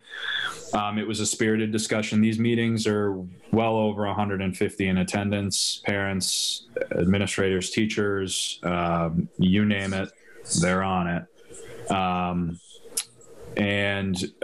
Spirited discussion surrounding the benefits of going to remote versus the cons of going to remote.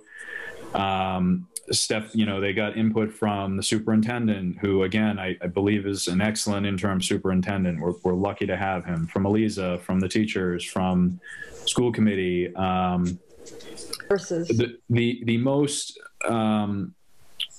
most articulate and the person that I think was, you know, this woman, Stephanie Foss, who's our school nurse, is an unbelievable advocate for childhood education. She does her job extremely well. She wants the kids in school. She clearly articulates that the benefits of being in school outweigh the risks. But with that being said, like, she's not advocating for reckless behavior, and she does require a modicum of contact tracing, a modicum of protective behavior, and the ability to make sure that we're being responsible as a community with regard to the school. And she's not going to tolerate otherwise. And I totally respect that. And I think that that's absolutely what we need. Like, we need to be safe, but at the same time, like, you know, education is definitely a priority. And so with that being said, and this is where I'm going to get into some things that are absolutely frustrating me. I know they're frustrating our community, and I know that it's been a number of years, and I'm only going to speak for 3 because I've been involved for 3, but these things, I want to be careful that I don't come across as that the straw is breaking the camel's back, which is my back, because it kind of is in this scenario, because this is a buildup of about 3 years of my personal experience with this. But I'm going to report on this meeting, and I'm not going to interject my feelings on this for the most part, but this was all expressed at the meeting. You can review the minutes, and here goes. So Stephanie Foss and the nursing people are not happy with our level of contact tracing in town. They have not been happy with it for over a month. This first surfaced around the Thanksgiving holiday, where Stephanie spoke up in front of school committee, in front of parents, in front of hundreds, articulating the fact that the communication with our contact tracer is not good. That students, kids, teachers are not being contacted. There's been reports of all of this, and therefore that creates a scenario where if you're not doing proper contact tracing, you can't properly shut down and cohort and quarantine individuals that are in the school. This includes teachers. This includes students. How do you quarantine a cohort? How do you quarantine a classroom if contact tracing isn't happening quickly and effectively? So, you know, she expressed this. She expressed the details of the Maven system. She expressed the fact that she allowed for some wiggle room in some of this, expressing that, you know, well, not all of the children go to Southampton, and therefore, you know, some of the children that may or may not have been exposed would be in other towns and therefore exposed to a different contact tracer. So she was leaving open some doors in an attempt to bridge a divide, and an attempt to get better communication and better transparency. It was clear that she was pleading for better communication from our Board of Health and from the contact tracer at the time. Again, this is back in Thanksgiving. Expressing that it was sometimes hard to contact the person, it was hard to get in touch with the person, and there was a lot of communication errors here. Parents, students, teachers were contacting, basically saying, nobody's calling me to contact trace me, basically. So fast forward to you know, and so at that time, the school board requested for a joint meeting with the Board of Health and the contact tracer. What happened since then, I don't want to assume too much, but what I do know is that joint meeting never happened. There have been reports that it was denied and put back into the school committee's purview. There have been reports that it was indicated that it was not needed. There's also been reports that it just wasn't seen, heard, or even the smoke signal was never seen. So, you know, hard to know what the truth is there, or what to believe, but nevertheless, a meeting never happened. Fast forward to now, and we are having it's literally Groundhog Day all over again. We're back having these discussions. We're pulling back. The school voted to do,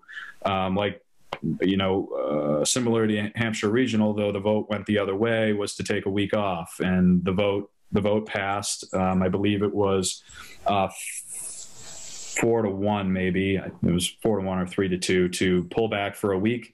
So the school's out right now through Martin Luther King. I think they're going to have a meeting later this week to determine whether they're coming back after Martin Luther King.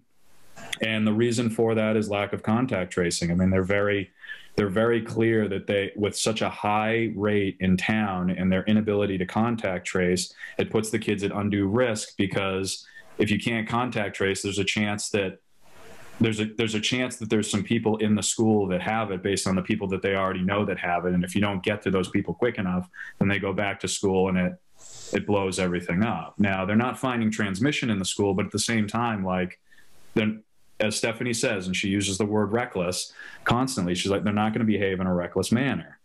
And so what's being blamed for this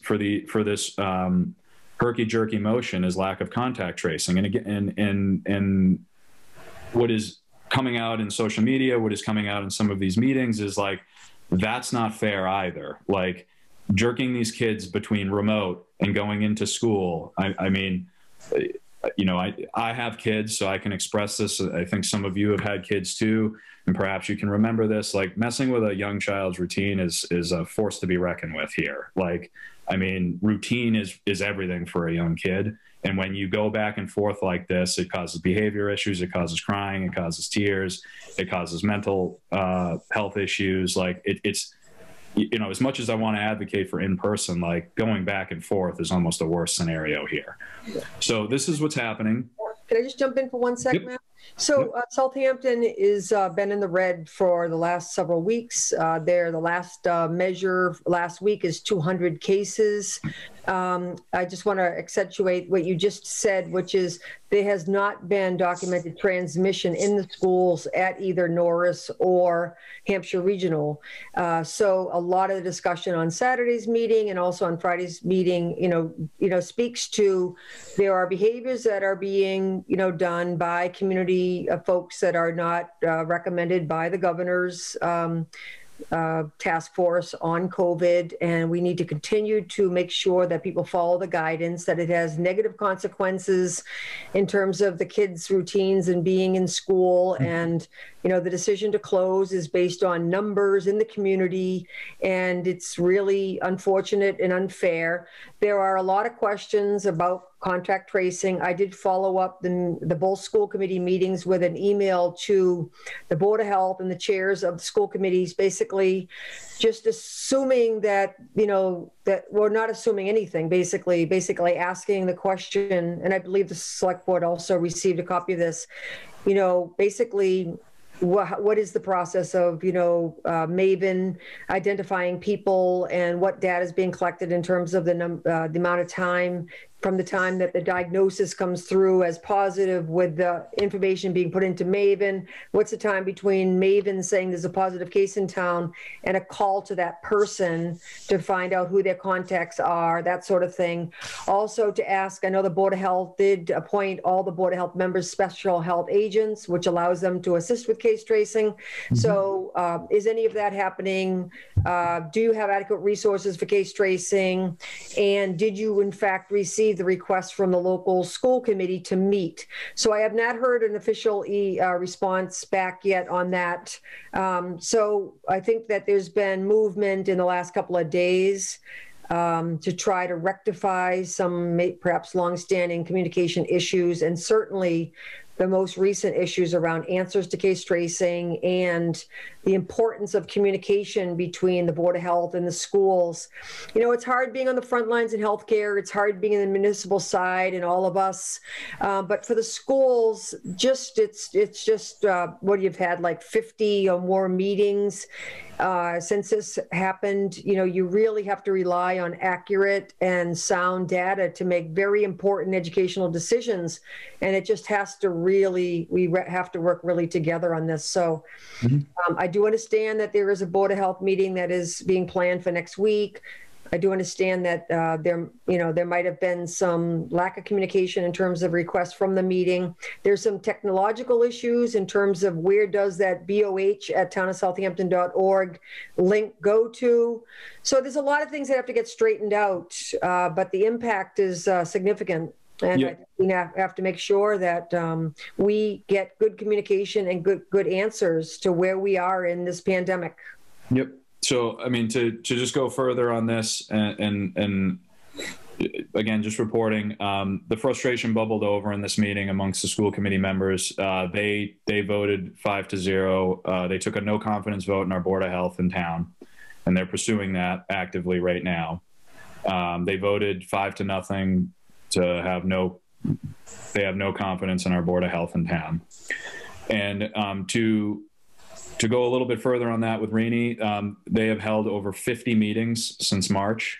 I'm not sure what Hampshire Regional has held, but I'm sure that it's very similar and maybe even more. And I believe that because I've been to nearly all of them. Not patting ourselves on the back, but this board right here has met over 35 times since March. And I'm not keeping score here, but I mean, this is a pandemic that's health related, and our Board of Health, by my estimates, has met 9 times. And their meetings are less than a half an hour. And I think that it's important to point these things out. And so there was clear frustration at this meeting for anybody that was there.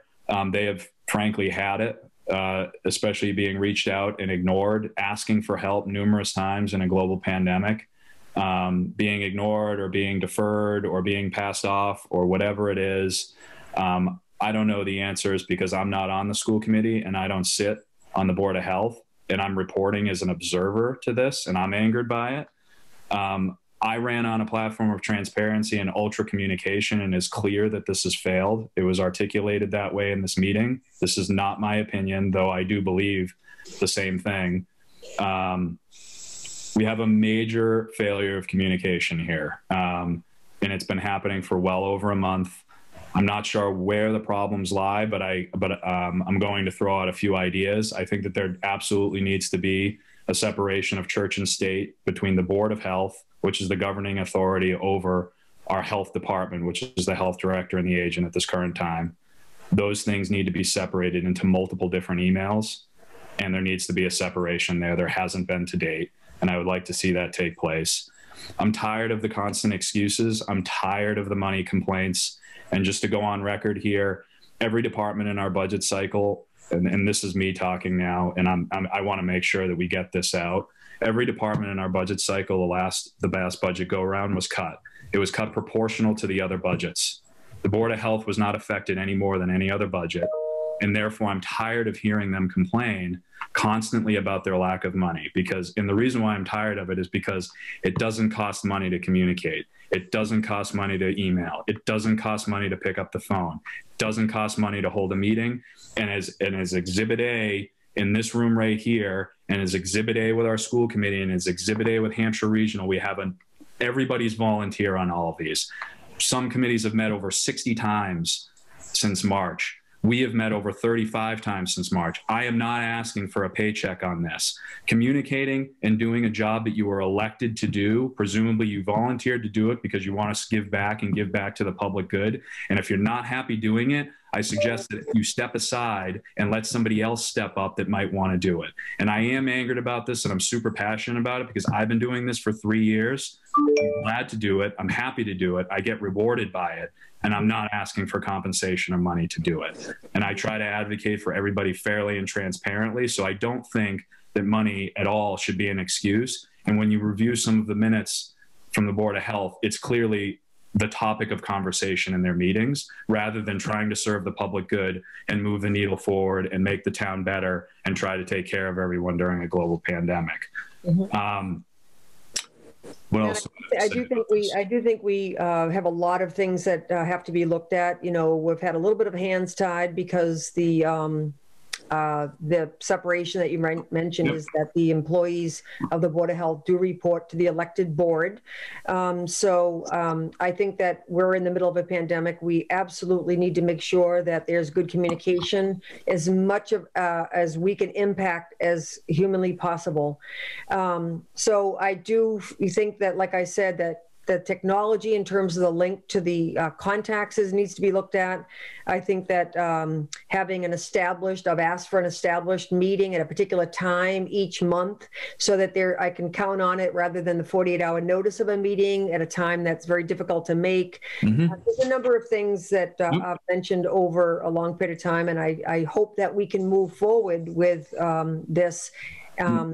So I would also just like to acknowledge that the Board of Health health director is present, and we have had every 2 week to every week meetings since the pandemic started. That's not the Board of Health, but it's police, fire, ed, myself, and the health director. So I just want to let No, that is something that I wanted to at least acknowledge. Yeah, and I'm not going to pretend to know everything about this, and I certainly don't have perfect information, and I know that to be the case, and I'm trying to be sympathetic to a certain degree.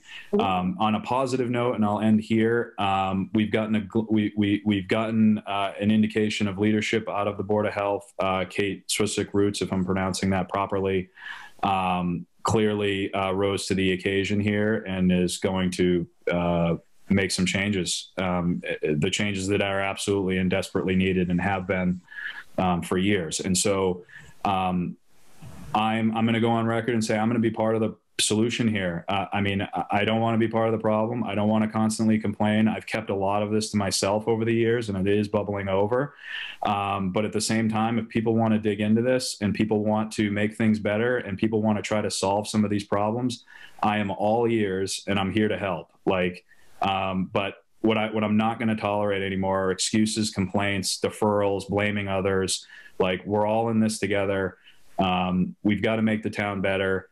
If that's what you want to do, then let's pull in the same direction. If not, then maybe this isn't right for you, and let somebody else step up and do it so that we can get better. So that's my report. I am hopeful because the email that went out today seemingly indicates that we're starting to head to commerce season in the right direction, and I'm going to believe that because I have to.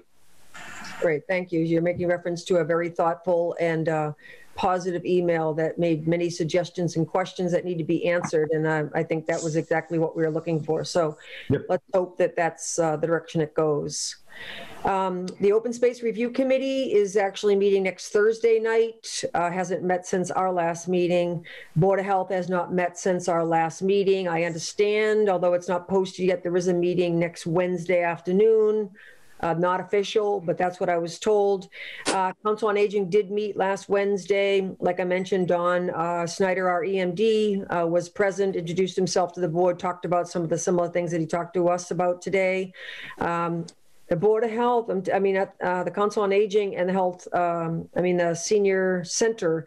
The Senior Center is closed, but they're very active. 33 meals, groceries have been provided to people. Our director of the Senior Center, Joan Lenehan, is on the board of Highland Valley. She's also seeking certification, COA director certification, which is wonderful. They're doing programming, yoga, bingo, walkers group, pickleball. They even play pickleball, Healthy Bones and Balance. They're also sending out greeting cards to seniors. They had a discussion about the CARES Act funding. They reviewed the different purchases and things that they're working towards. So very, very active group in spite of them being remote. So thank you to them. And does anybody have any questions about any of the reports? So I'm going to turn it back to John Martin, who has something to say. Does, huh? Yeah, just an update. Some of you folks may have seen or not. If you go by my house, there's a for sale sign there. So we don't know how long it would take to sell the property or not, since it's a very old house and it's kind of unique in its own way.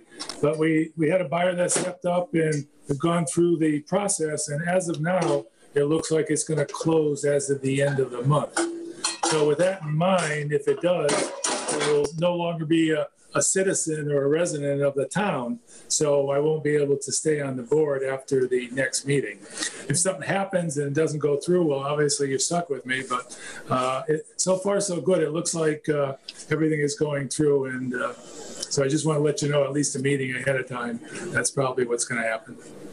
Congrats, man. Yeah. I hope you're happy. We're very happy. And Reedy and I talked about it yesterday. Like everybody, 2020 has just changed my wife and my, mind on what we want to do going forward in the future. It's as we get older, we just want to travel more. We want to enjoy the property we have down south. So our son bought a house up in near Sturbridge, and we're going to stay up there with him for a while, then kind of figure things out from there. Congrats, man. Thanks, I appreciate it. I agree. Yeah. Totally. Well, I'll save my final speech for the next meeting. Okay. Wow. I'll certainly. Good luck, John. Yeah, definitely. Thank you. Definitely. It'll be fun. And yeah. Yeah, thank you very much too. But I hope all goes through, well in the next couple of weeks. It's a lot. Let's do it. Get our fingers crossed. Yeah, good. All right. Well, thanks. So, so you'll be able to, you know, in terms of the liaison assignments and all that for now, do you think you'll still be a part of it until the next? Oh, absolutely. Absolutely. Okay. And as we get to a couple other items, I'll give you my thoughts on those. Okay. Sounds good. All right. Thanks. Ed, you ready for your report? Oh, sure. It's short after all those other quarterly reports and everything. So, yeah. So let's see. Even though the CARES Act funding was extended December 31st, 2021, a good number of the products which were ordered and anticipated the December 30th, 2020 cutoff date were received in that original time frame. And you've heard of some of them already this evening from the appropriate departments. Such as a chest compression machine for the fire EMS, the mobile dispatch console for the police dispatch, the radios, both tri-band and single wave, the tent and the heaters for the library, heaters for the Council on Aging, the laptops for the town department head staff, and the mobile electronic sign messaging boards were all received for the original December 30th cutoff date in 2020. So a good amount of the equipment that has been ordered has been received. There's still some things out there that are coming in, but now with the extended, we're under nowhere near the same pressure to receive those, and it also opens up the possibilities for some of the items like Randall was talking about earlier, like the generator for the highway department garage. We may be able to revisit and actually receive and utilize that from funding. But actually between the time of the announcement of the extension to December 30th, 2021 and now, haven't really received a lot of information on any details for that. So as we do, I will keep you informed. Then just to let you know, the Water Department's engineering consultant for the Manhan River Water Main Crossing Project has reviewed the bid for the work and is recommending to the Water Commissioners that the bid be awarded to GEG Construction, Inc., who was the low qualified responsible bidder for this project, a bid of $572,450 for the base bid and alternate one. And then just lastly, just to let you know that the liquor license renewals that you approved in December, that package has been sent to the state ABCC board, and they have received our submittal now. So that has all been taken care of. And then upcoming select board meetings in January will be the 26th. And for February, they are scheduled for February 9th and the 23rd. Any questions for Ed?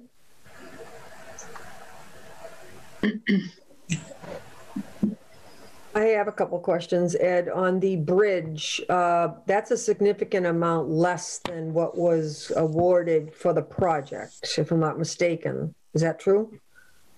You said $572,000 was the bid for the water main? Yes, for the base bid and the alternate one. Okay. Wasn't the award for that significantly higher? No. I would have to go back and take a look. I thought it was pretty close to that amount. Okay. And this is that base bid for the the actual movement of the water main, and it's also for some water line to take it up to former road. So yeah, and I will tell you that this particular bid, and they are a responsible and qualified bidder, but it was surprising how low that it came in at. So that may be one reason. Okay. And I imagine the next step on that would be sort of a pre-construction meeting of sorts with various people, or what's the next step? Well, the next step is the water commissioners would really have to authorize that the award be bidded or be awarded to GEG. Then the documents will get drawn up, sent out for the signatures, and come back. And once that is done, the next step after that would be, yes, to schedule a pre-construction meeting. Okay. Ed, do you want to mention about the email we got today from Lindsay Sabadosa, Representative Sabadosa? Did you see that email? Oh, sure. Yes, I did, and I actually responded to her. But Representative Sabadosa sent us an email today just to let us know that not only had the legislation for completing the closure of the Hampshire Council of Governments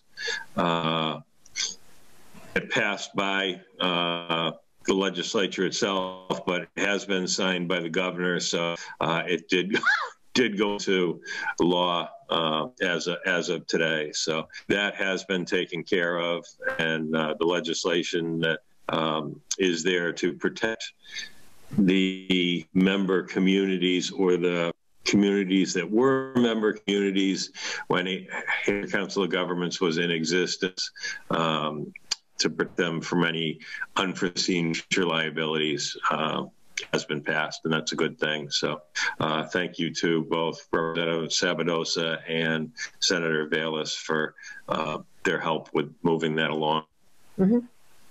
We also just got a email today from the aide of Senator Vallis, and looking for information in terms of priorities, Southampton priorities, and the deadline for that is February 12th. So I'll add that to the agenda for next time.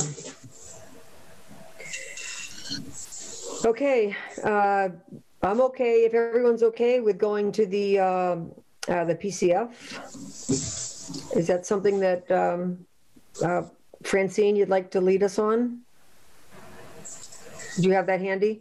Yes. The PCF? Yes, please. Okay, it's for Tracy Lemica for the position as in the Treasurer Collector Office as the Administrative Assistant / Clerk. It's graded as grade 4. It's a 30-hour per week position, which means that it's benefited, and the salary is $16.95 per hour, $16.95 per hour. It's been signed by the department head and the town accountant. Now, I'm going to recommend here that this is out of order, because ordinarily this would go to the PQB before it comes to us. But in the interest of facilitating this individual starting the job, because the PQB was not scheduled to meet until the 28th, we backed it up, and we're now having a meeting on the 14th in order to expedite this PCF.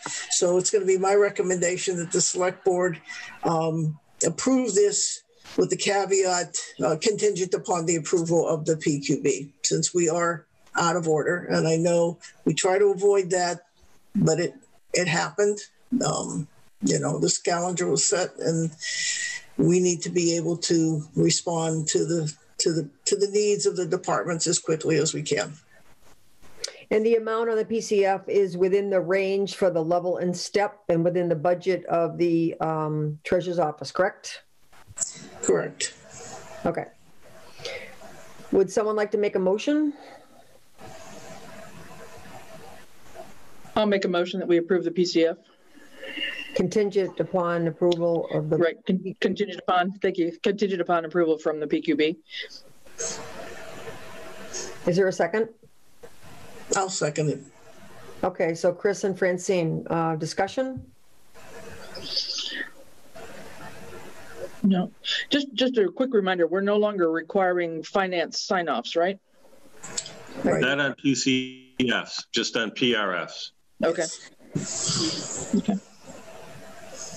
Any discussion on this PCF? Okay, then all in favor? Tishman, aye. Fowles, aye. Roland, aye. Martin, aye. And Groden, aye. All right, thank you. The next thing on the agenda is the town accountant. We're up to old business now. The town accountant position update. So John and or Ed. You want to start, Ed? Sure. I'll be happy to. Is that we have gotten a number of candidates back from Indeed that have scored proficient in both accounting and Excel or higher than proficient.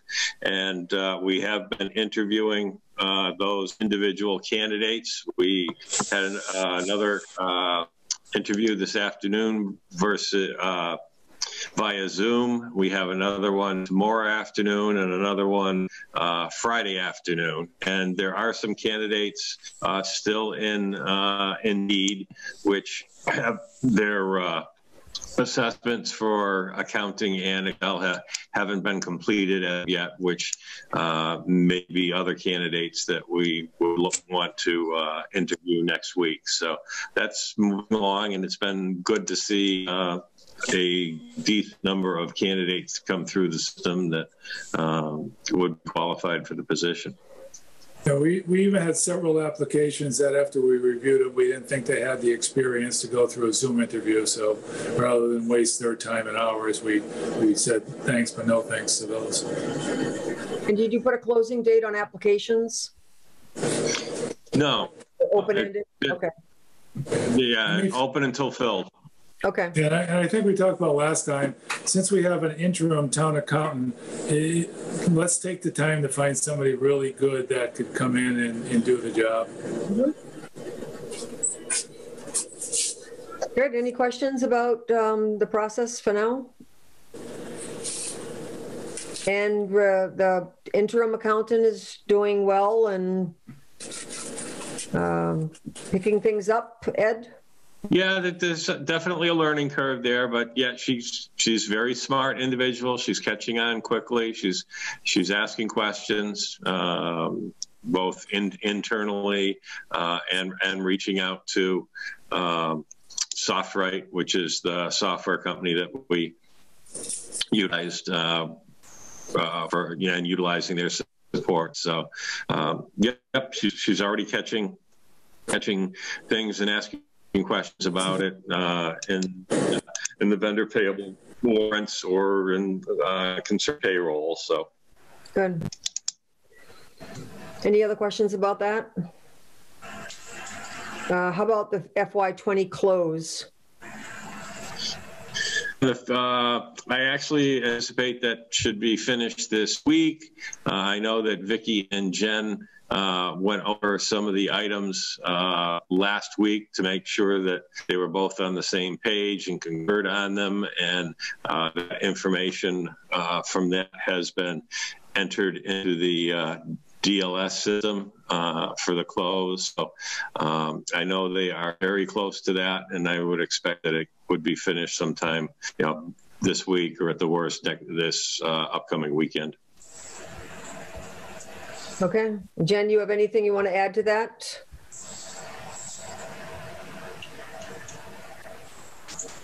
Hi. So Vicki and I have fully balanced out fiscal year 20 together on the receivable end.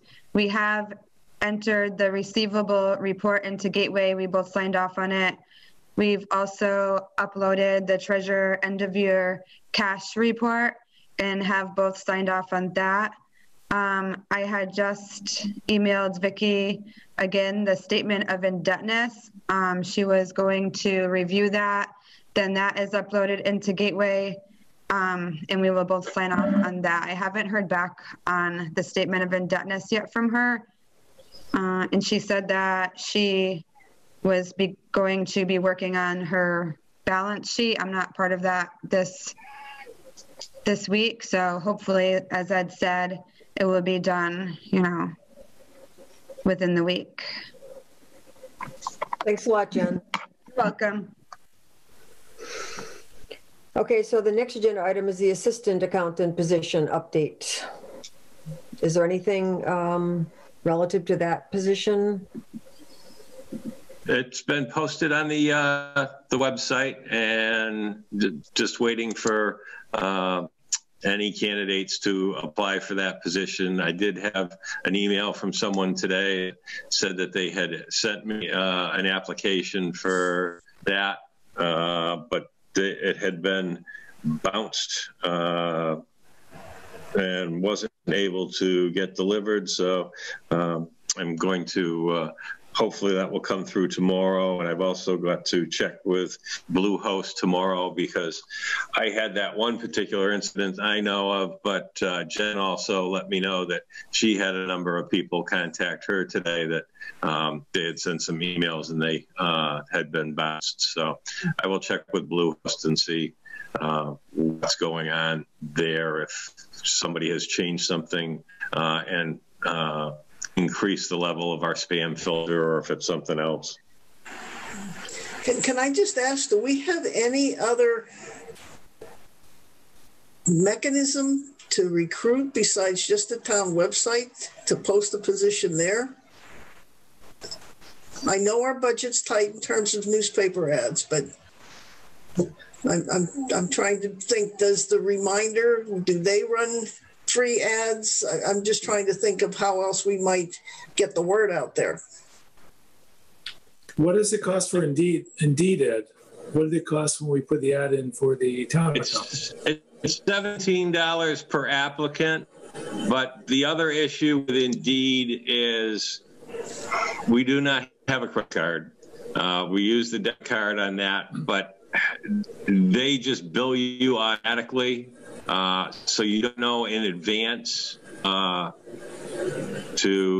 what the exact dollar amount is, and we're not supposed to leave anything extra on the debit card. So you kind of take a look at the number of candidates that are in the system and use that as what you guess is the billing rate coming forward. So it's not ideal. Just a quick question. With the number of candidates that you sound like you have for the accountant position, is there not somebody within that pool that might be appropriate for the assistant accountant position? I would probably say no, because they're two totally different rates of pay. And then they're far apart.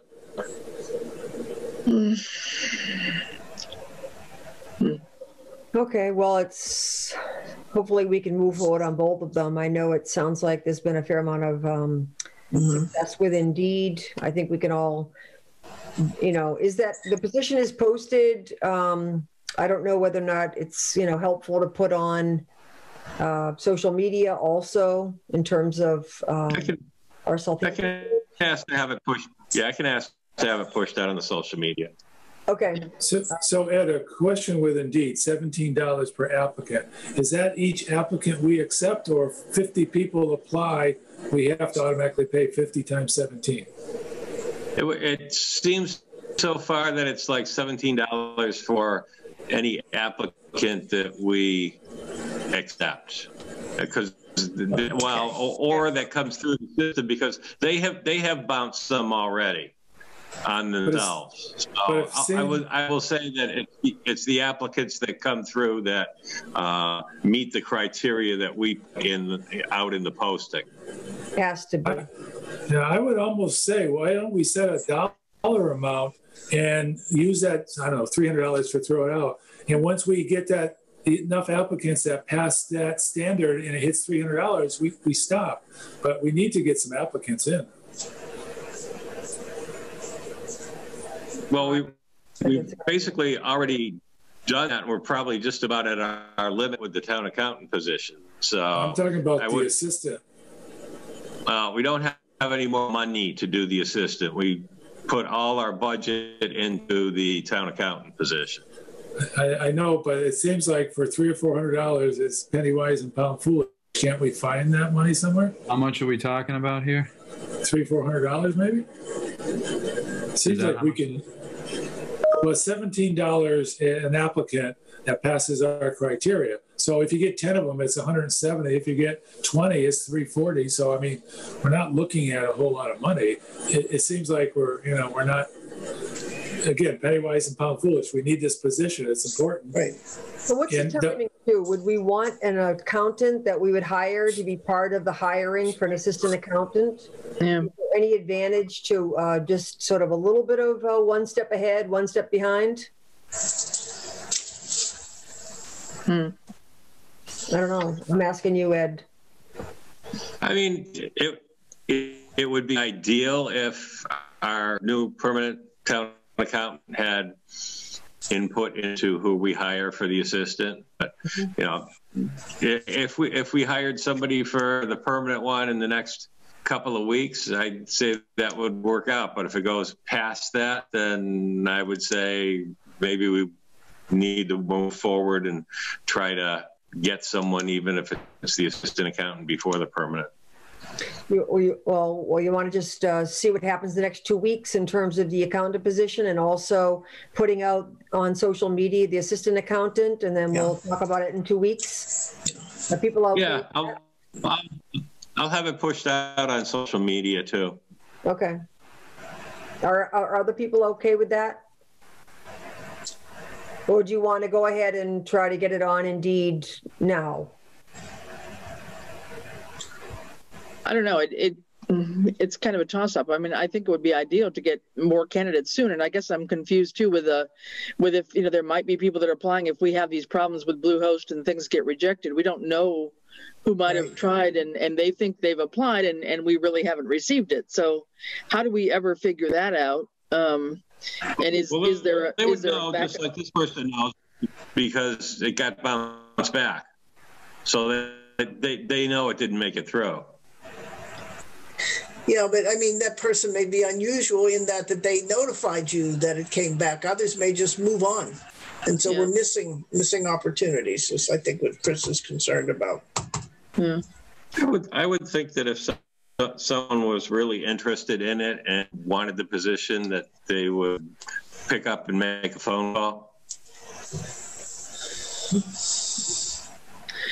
Maybe. I mean, I know that I get things bounced back, and I don't notice that they bounce back for like 5 days, you know? I mean, it's not like I'm checking my email to make sure that it went through, although maybe for a job position I would be more attentive. But oftentimes I don't really catch the fact that something bounced. So there's not an alternate email we could put out as well as a secondary email, just so that they send to 2 emails, and one would, I mean, that would end up just being a personal email, I suppose. You couldn't do that. So everything has got to go through the town one, right? Which is where we're having some issues. Yeah. Okay. I don't know. It seems like, you know, for $100 or $200, it wouldn't be, you know, a stretch to try and figure out how to get that money from someplace else. Or if there was a contribution. Mm-hmm. Well, that's always possible. Can I talk? Sure, Jen. So we have a Mass Treasurer Collector website where they post positions, and normally it's for treasurer collector positions, but they have posted for town accountants before, because, you know, people looking for a municipal position see it. So it's free to post on there if you wanted me to put that up there. I think that'd be great. If it's is that a free? That'd be wonderful. Yeah, it's free. Yeah, I think that. Yeah, I'll send you the posting, Jen.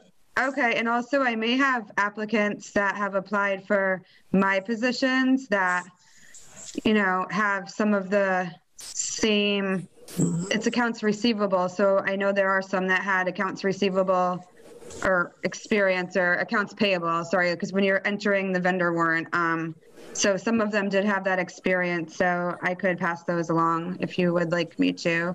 I'm not sure how that works when. That would be great. Thank you. You're welcome. Can we also post the town accountant as well as the assistant town accountant there? Yeah, we could do that. We could post both. Yeah, we might as well. Yeah, why not? Yep. Yeah. Yeah. Thanks, Jen. You're welcome. Thank you. Yeah, let's look and see if you've got some resumes that came in that might be applicable. That would be, you know, it just feels like there ought to be something out of the pool of people, given that you're getting more than one or two people. There ought to be somebody that we could make work without having to go, you know, scare up the bushes again. And Jen, Yeah, definitely. Jen, you got your applicants through this?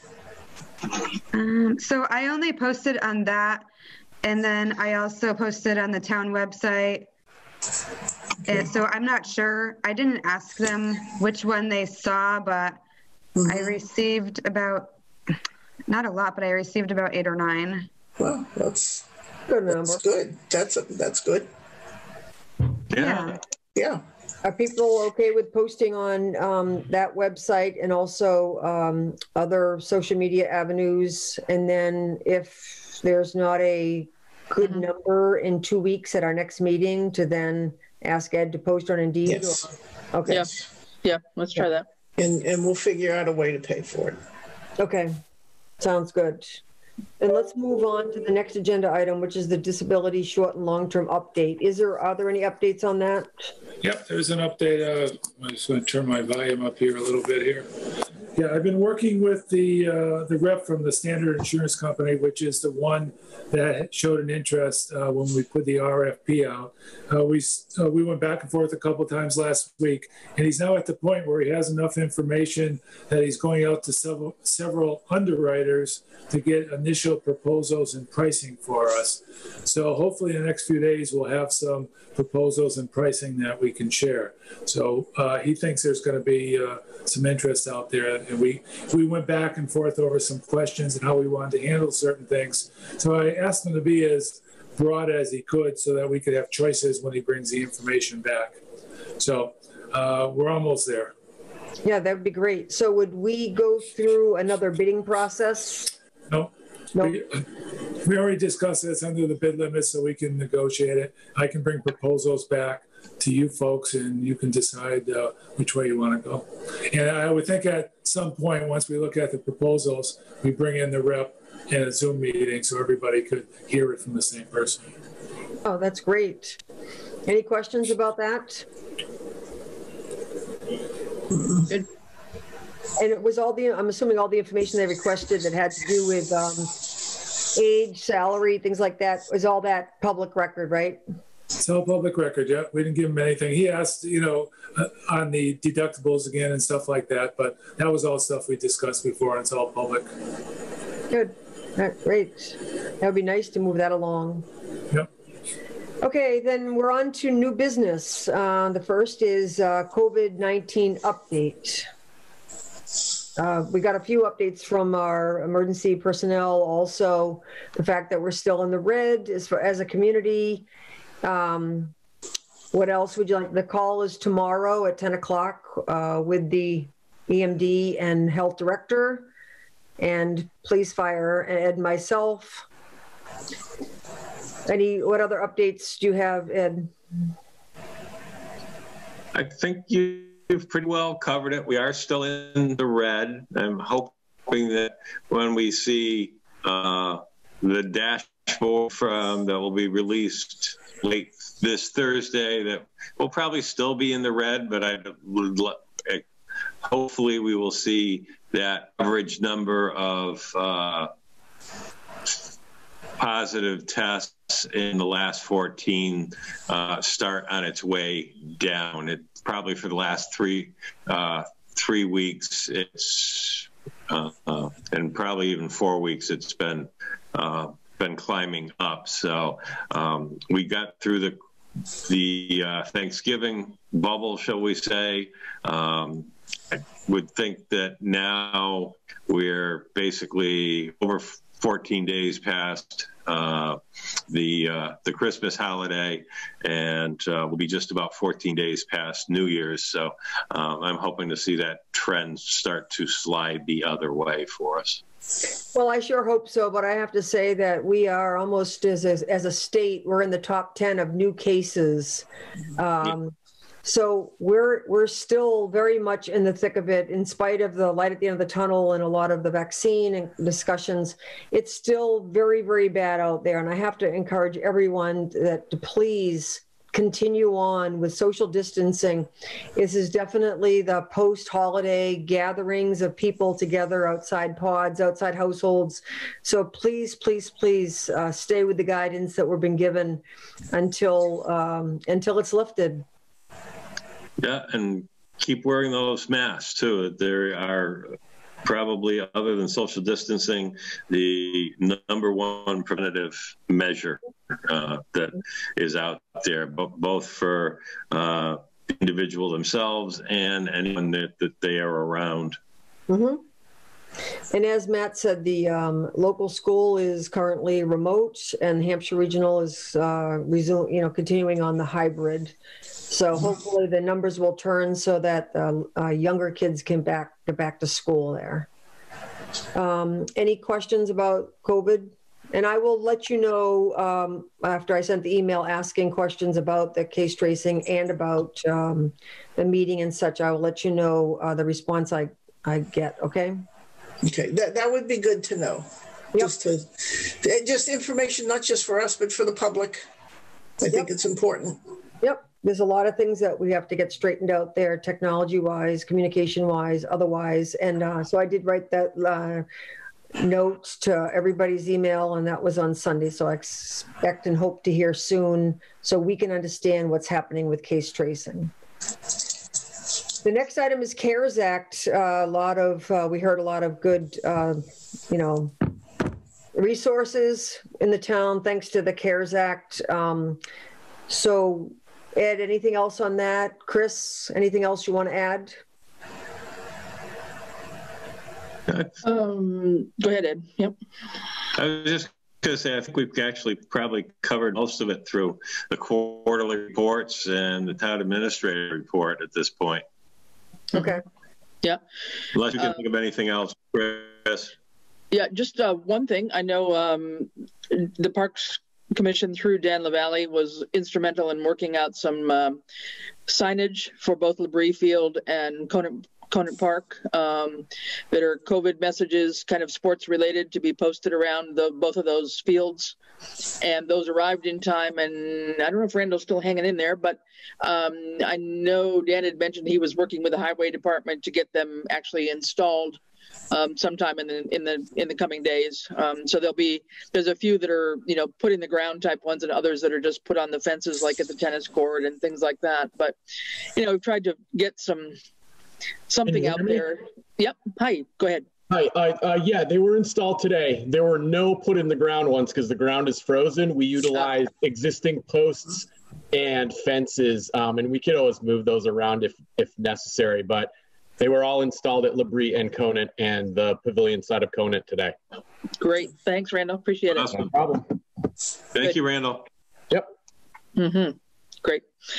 So yeah, nothing else. I think there's some that have still got to figure out how they're going to spend some of the money that was allocated to them. I know there were, in certain areas, there was a lot of money put toward PPE, which we have to figure out, again, are we going to order it? What are we going to order? Where are we going to store it if we order it, et cetera? So those are issues, I think, for some departments, but most people acted very quickly on what had been approved and got through. I think the other thing we're looking at is to figure out something with the housing folks, right, Ed, to work on some MOU for people that may have some issues with their rental or mortgage assistance or whatever for the housing committee. Yeah, and I did have one of our fellow STAM, which is the Small Town Administrators Association, send me something, and I think we can probably work off for an MOU. So great, that's good. Maybe do a little editing at that and send it along to the Housing Authority. Great. Mm-hmm. Good.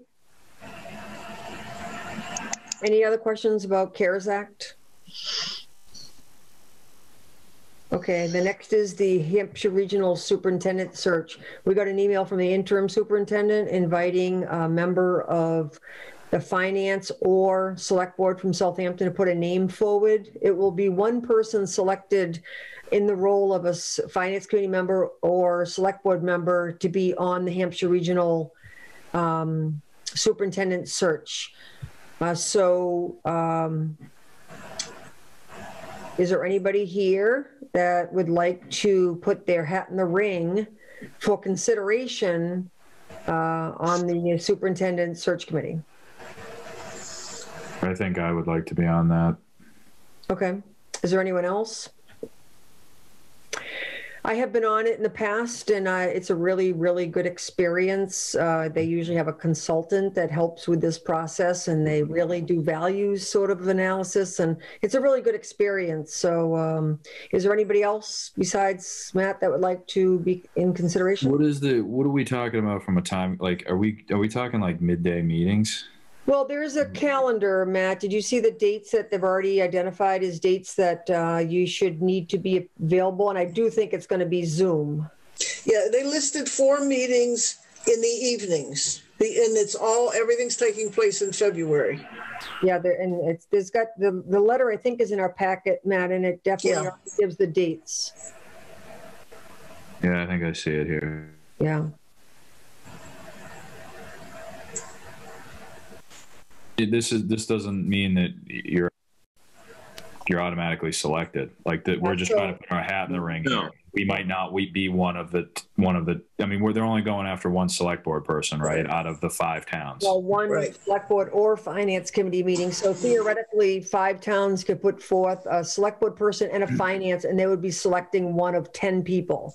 Yeah. So we have 1 slot, or the select board finance committee group has 1 slot at the table. So who has the most experience like hiring it? I mean, John, like this is why I'm not thrilled that you're leaving here. Or that you're potentially leaving. I mean, this is your wheelhouse, I think. But I don't have a terrible amount of experience for it. Like I feel like I know what to look for in terms of character and work ethic and things like that. But if anybody else. But also, you've been involved with Norris and Hampshire Regional, so that gives you good background on what the schools are looking for. We're very central on the budget side of things last year, and that's a big piece too. It has to be, superintendent has to be a really good ambassador. I mean, this is going to all the school committee meetings, local and regional, and so whoever takes the position of superintendent of any regional school district has a tremendous role to play. And it's a big job. I think the superintendent's educational background could be handled by others on the committee, but where your strength would be, like you said, in hiring and knowing what our town wants and what Hampshire wants. So I think it's meshing of experience. So I think you'd do fine. Okay. Yeah, you're familiar with the culture most. So I think that would work. You're a parent of a student, you're a parent. That's a lot. You know what? So we talking into it, Matt? Yeah, I'll do. I mean, I think I should. Okay. All right. So why don't we make a motion then? I'll make the motion. We nominate Matt to be in consideration for the superintendent search committee position. Okay. Is there a second? I'll second it. Okay. So John and then Francine, Ed. Any further discussion? All in favor? Tishman, aye. Fowles, aye. Roland, aye. Martin, aye. And Groden, aye. Get me on there, Tammy. Yeah. Let's go. So I'm not sure how that person would be selected from the names put forward, but I'm assuming that our interim superintendent would be taking the lead on forming that committee with the consultant group. So Ed, you would put his name forward then, and then we'll wait to hear? Absolutely. I'll take care of that tomorrow. Great. Right now, there's this Tammy Walunas school committee. Right now, there's a really good amount of people that are showing interest, and it's looking very positive. We have between the interim super and Tracy, this other person that's helping, we have a lot of experience in pulling in the correct type of person that we need, that will do the job that we want for our school. I was very impressed with the representative, the list of 14 people, the fact that there's 2 parents, 1 from each student actually. So anyway, it's looks like it'll be a great team. So thanks, Matt. And next then on the agenda is, back to page 1 here, is a hazard mitigation plan committee update. Yes. Oh, geez. Hang on a second. There you go. Sorry about that. As Randall said earlier, or he texted me earlier, the lights thought I went to sleep, I guess. And there's only one individual I'm waiting to hear back as far as accepting for the core team, but everyone else has accepted it. And I have reached out to Fuss and O'Neill to give us dates over the next 2 weeks for our kickoff core team meeting. And once I have those, I will send them along to all those people that volunteered and see what the best date is, and we'll kick this off with a Zoom meeting. Okay, can I request that we get an email by the end of the week to actually get this going? I just don't want this kicked down at all. I just really want this thing to get going.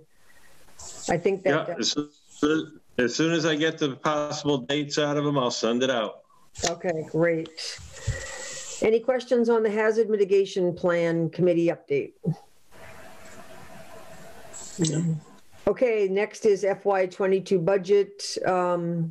Ed and I did talk about the bylaw that was approved and the timetable that outlines by such and such a date this will happen, by such and such a date this will happen. So Ed can give us an update on his communication with department heads. Yeah, I've drafted the letter for this. I've started to send it out. I'm sending it out both via email, and I'm going to do hard copies and put them in the mailboxes. So I've started that process. I hopefully will send out the ones that are remaining tomorrow on that. And as soon as those are out there, Regina and I will have to put together the Excel template to send out to everybody. And we will do that this week.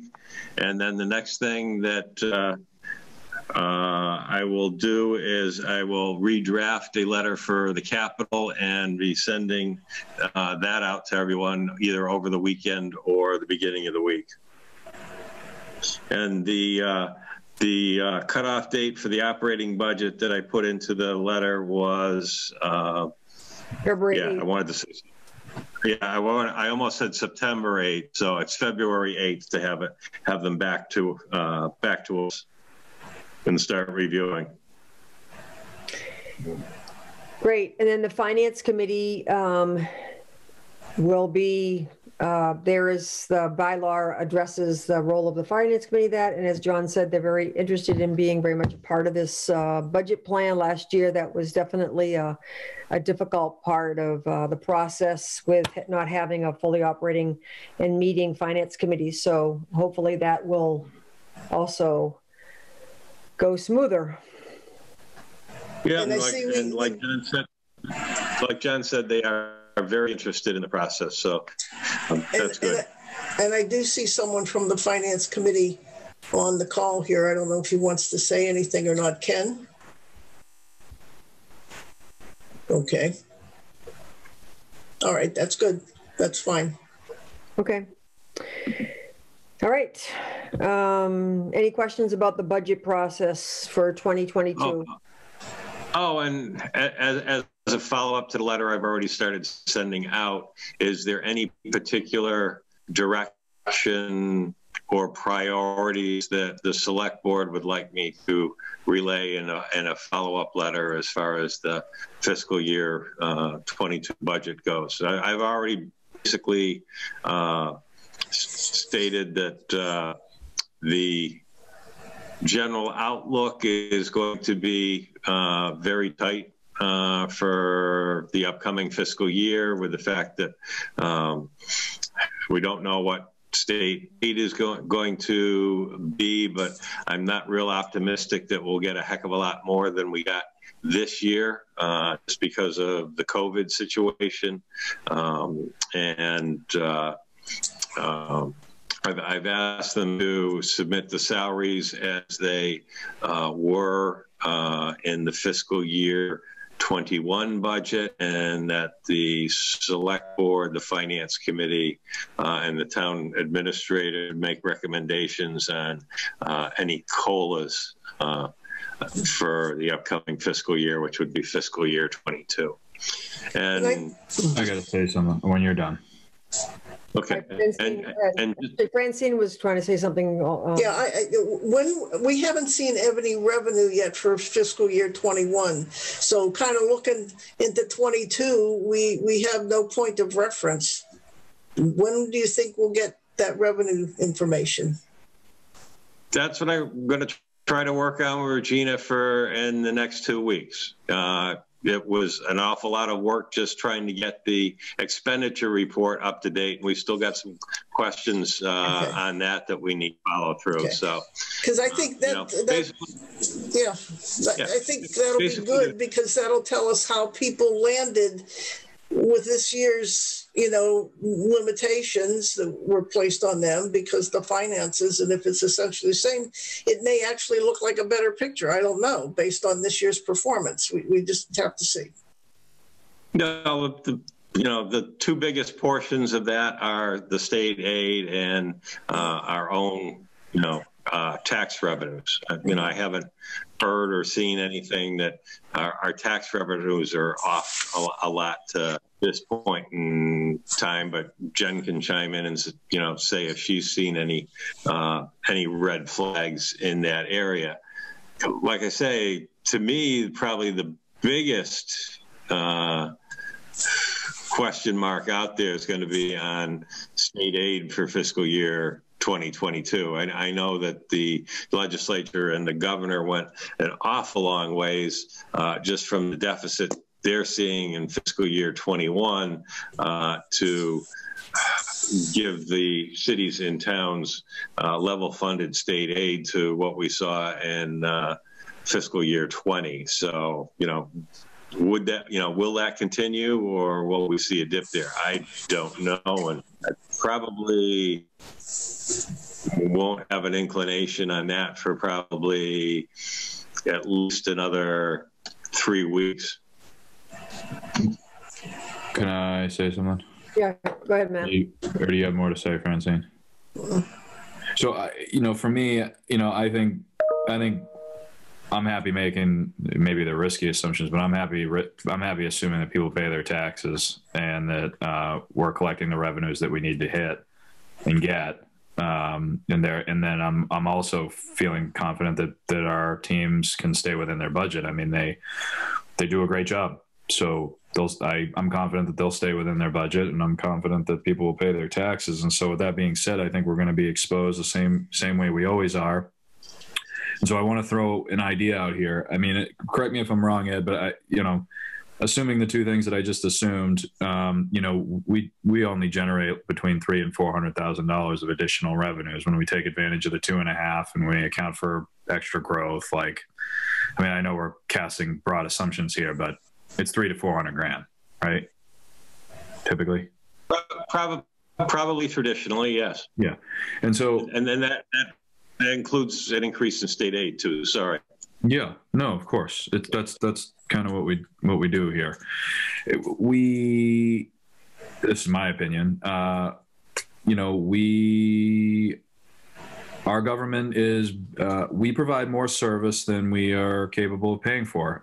We've witnessed that in over at least the last 3 years that I've been on, and I participated the year before I was on.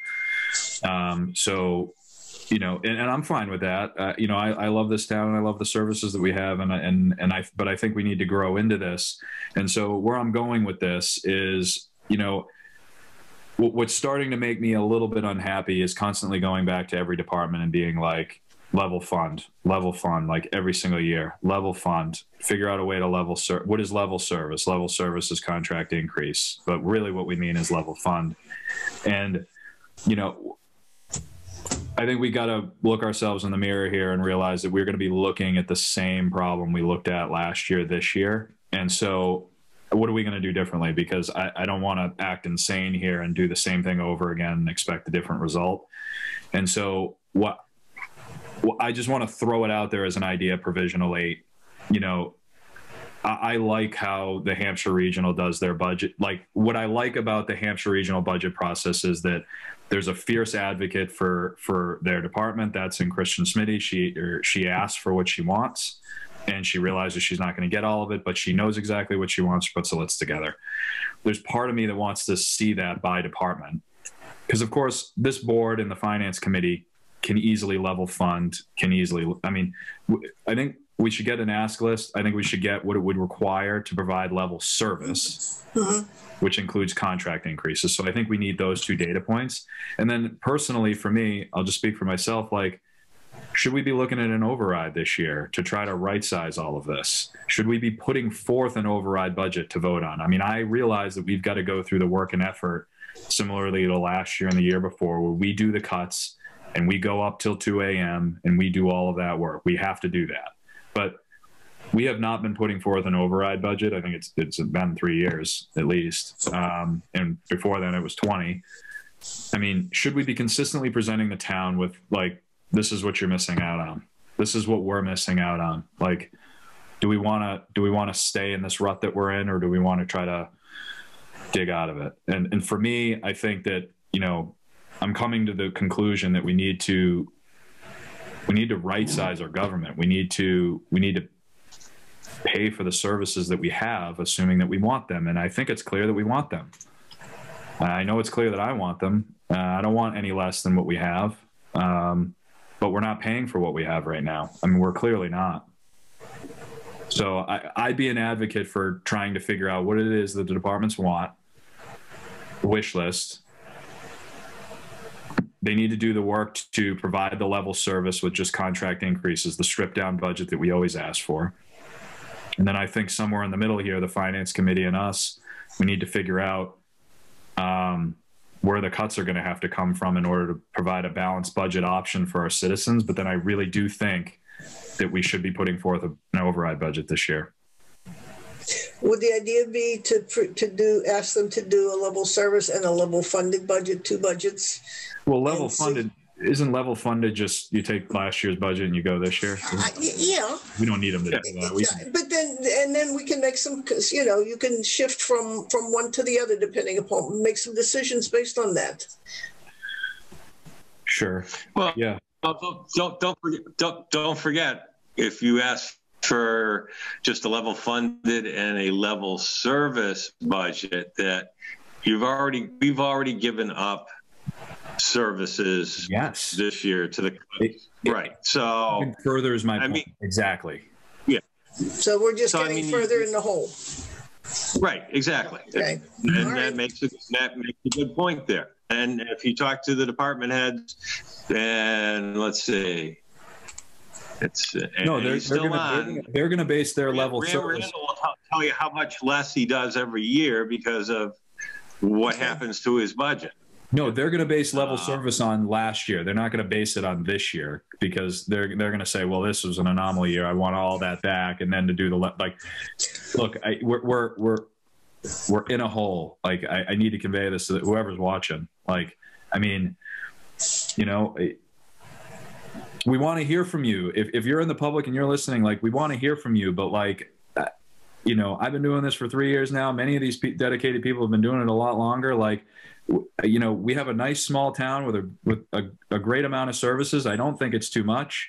I don't think it's too little. And I think we've got to grow into some of these things. And there is no extra money kicking around over here. I don't know how else to tell you all. If some of you people believe that, like, these things that you know, we're just flush with cash over here, it's just not the case. And I would really like to start making the people that work so hard for this town to provide these services want to continue to stay here, want to work hard, want to not experience cuts, want to not experience what comes with, like, there's not going to be any raises this year.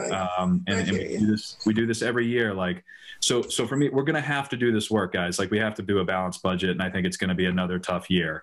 But at the same time, like, there's part of me that truly believes that the citizens of this town see what we're up against and see what we're doing every year and every month, and they're tired of watching this. And I think that obviously we have a ton of town employees that live in town and work in town, and they have friends and they have family. There's part of me that's got to believe that, like, there's good people in this town that want to take care of it and that they know what we need to do here. And I would support an override budget that's right sized and done right this year to try to get us back on track. Okay.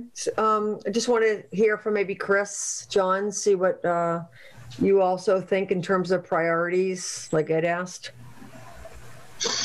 Yeah, personally, I've always been an advocate of a zero-based budget where you don't rely on last year. You build it from what you need for the coming year, and you have to show why you need it. Because every year there's blips. You may need something this year for a special occasion. You may not need it next year. So why do you keep that extra, say, $50,000? So a zero-based budget makes you do the work to prove what you need each year and go through the process. So I've always been an advocate of that, and I've always used that when I was managing, because I don't think you get a pass on last year just because it was last year. Yeah, prove every year what you need. So educate me. How do you force somebody to do that? Like how do you know that they do zero-based budgeting, whereas they're not, like, looking sideways? They're not looking at, oh, well, but the number's right over there. You know, zero-based budgeting's you got to be very disciplined to do that, I imagine. You don't compare to yourself; you compare to a benchmark. So I've done zero-based budgeting before. You literally start from, okay, I have a program of 40 people. The benchmark for salaries and hours is this, and pay is this, and so you're not just taking a line item that you have and just carrying it over and adding a percentage. You're actually having to justify every line based on a benchmark of the number of people in town, or the number of roads in town, or the number of whatever. So it really does start from scratch, and I think it's a valuable way to do the budget. It really makes you think through the process. And sometimes when it makes you think through the process, you realize that I don't need this, or I do need that. And you wouldn't normally think of it if you're just adding 2.5% to a line every year. It is a lot more work, but I think once you go through it, you really prove to the town and yourself what you need. And you might end up doing some things differently just by envisioning and you know, what it is you need. Remember when we had budget discussions with Chief Illingsworth? He came up and he had some changes. He said, by doing this and doing that, we'll save some money, but we'll also increase the service levels we had. So that was a creative idea, which I think we all appreciated at the time, but everybody should be doing that every year. Chris, do you want to add anything? Well, just to say that I've been more experienced too with some zero-based budgeting ideas, and then especially coming in with what I would want to do if I had a, my X amount of percentage increase or something like that, and just, really putting out the hard justification. I think that's what was missing for me a bit last year, was the real justification of why some of the increases that we didn't end up approving, most of them anyway, because of the budget cuts we had to take into consideration. But that real argument of, standing up, like Matt said, for your budget and saying, if I don't have this, this is what it's going to mean in terms of reduced level service. If I have this, I can do this for the town. If I don't have it, my level is going to be, changed, different. And so I guess, and maybe that happens in the finance committee. So I don't want to presume that step doesn't happen already, where the different departments don't advocate and argue hard for their own budget requests. But I guess that's a piece that was missing for me last year, just understanding, what was behind the thinking of some of the figures that were being put out as what was on the original wish list. So I don't know. I don't know what it would take, given that it would be a bit of a new approach, I don't want to make it too complicated for people, but I don't know, there might have to be some sort of a group department head meeting to explain how to go about doing this. Yes. Just so that everybody's got the right, guideline to understand how to start. Yeah. I think we talked about doing it several years ago, but Chris is right. People need to understand the concept in order to deliver that type of budget. Yeah, and that time is now. So like, we have to be careful that we don't end up in a scenario of last year. I personally do not want to be in that scenario again this year. That was very uncomfortable. So it's January now. These people, the department heads should be starting to do this now. And so training, and if there's any, I don't know what zero-based budgeting is. That's I can do a budget, but I don't have experience with that. If that requires training, I think we're already too late. And I hate to say it because I do think it's a great idea, but at the same time, like we can't get paralyzed with analysis again. So I'm concerned about that. And then I also just want to say about these overrides, like you see other towns, and maybe I can speak to this because, I don't know, but like, towns pass overrides. They pass them at a greater frequency than we pass them it's because of this whole Proposition 2.5 constraint that nobody can seemingly stay within because it's an archaic rule that has yet to be overridden. When was it done? In the 80s, I think? 80s. Yeah. Yep. And so I guess, and I don't know if there's a strategy to this, but like, it seems like other towns around us like put forth override votes nearly every year and give the citizens a chance to vote on these things. And I know that we go back and forth of, well, what's the strategy to this? And there's got to be a good strategy. After doing this for 3 years, I don't know. Like, I think that the citizens we clearly have, here's what we do have. We have insanely high voter turnout. So people are engaged, which is huge. So I think we just give them the choice, nearly every year. But certainly this year. That's what I'm trying to add. I'm trying to advocate that we start to do these things rather than just assume that nobody wants to pay for this stuff. I know that when I did the example of zero-based budgeting, it was across the board, every department in a very large health system, and there was a lot of attention to it. I think that given the timetable that we have, I think there are versions of it that, line by line, it doesn't have to be a full-fledged exercise on zero-based budgeting. It can be certainly following a concept of, don't go by what you had last year. Go by what your department currently provides, what your current needs, and not be locked into necessarily a percentage increase of a current line item. So I think there are variations of how it can be done.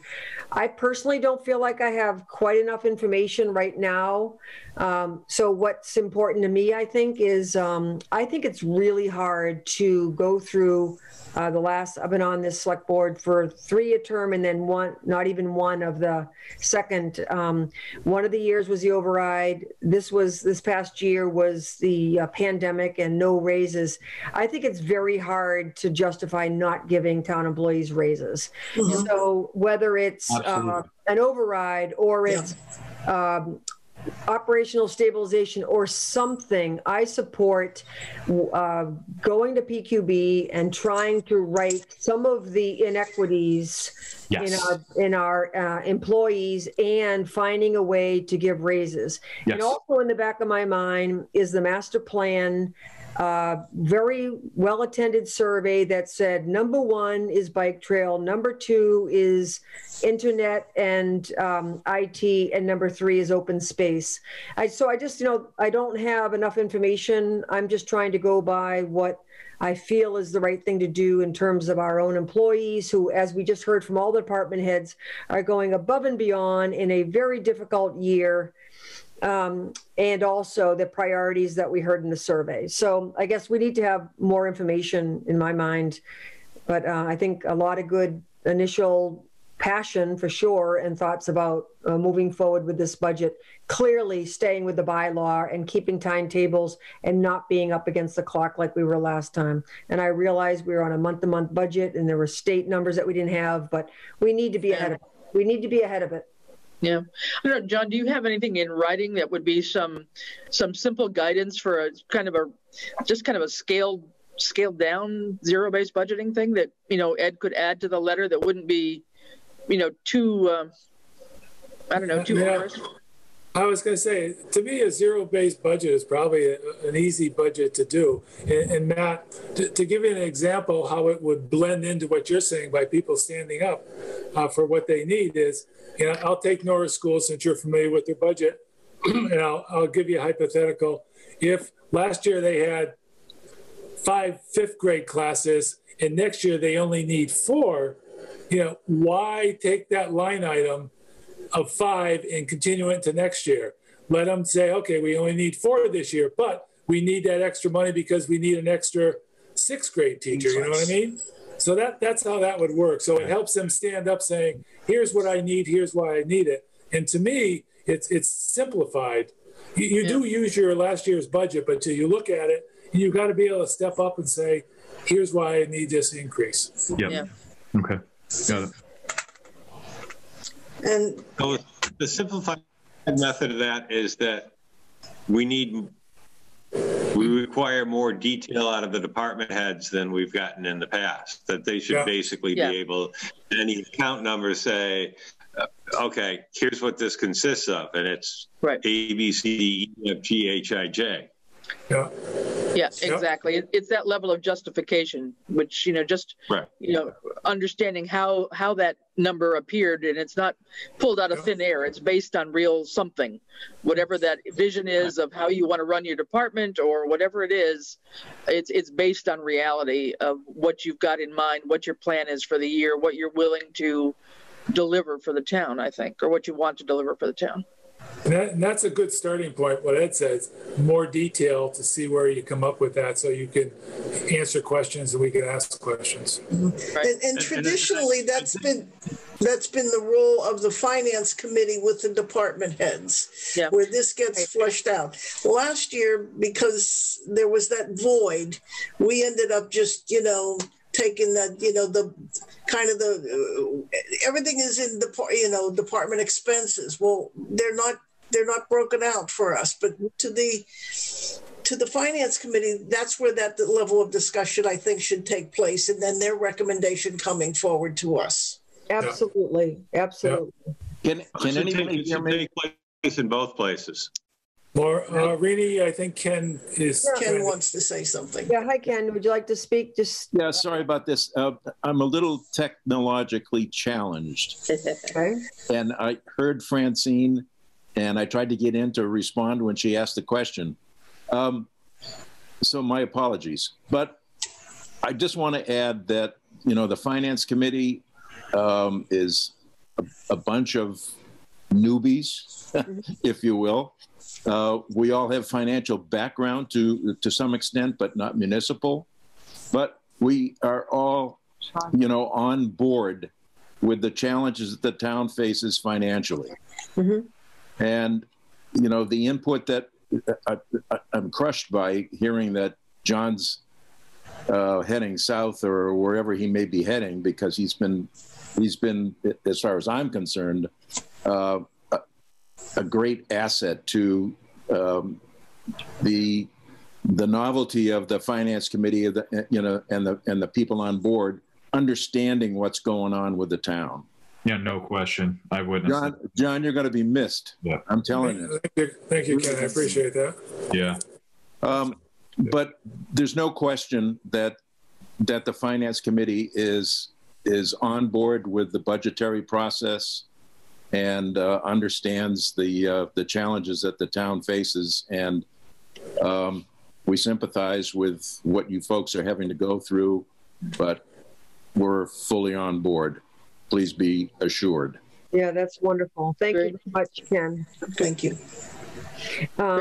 So any other comments about the FY22 budget? I did realize that I skipped over the expense report, so we definitely need to go there next. But does anybody want to mention about the upcoming budget process or priorities? Okay, then Ed, do you have enough to go on from what we said? Yes, I do. Okay. Absolutely. Then let's turn to the document that was in the packet that goes over, now we're at 50% or thereabouts, just over the 50% line like Chief Ellingsworth had said. And if people want to just look at the, we don't have a revenue report, which Ed says we'll have in a week or two, but we do have the expense report. So who would like to start and ask any questions about that?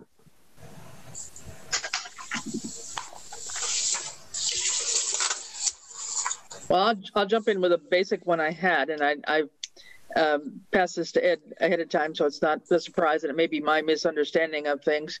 I just wanted to look at the comparison of the general total, the total of the general fund, rather, on the papers that we have tonight, which I believe is about 17,977,000 thereabouts.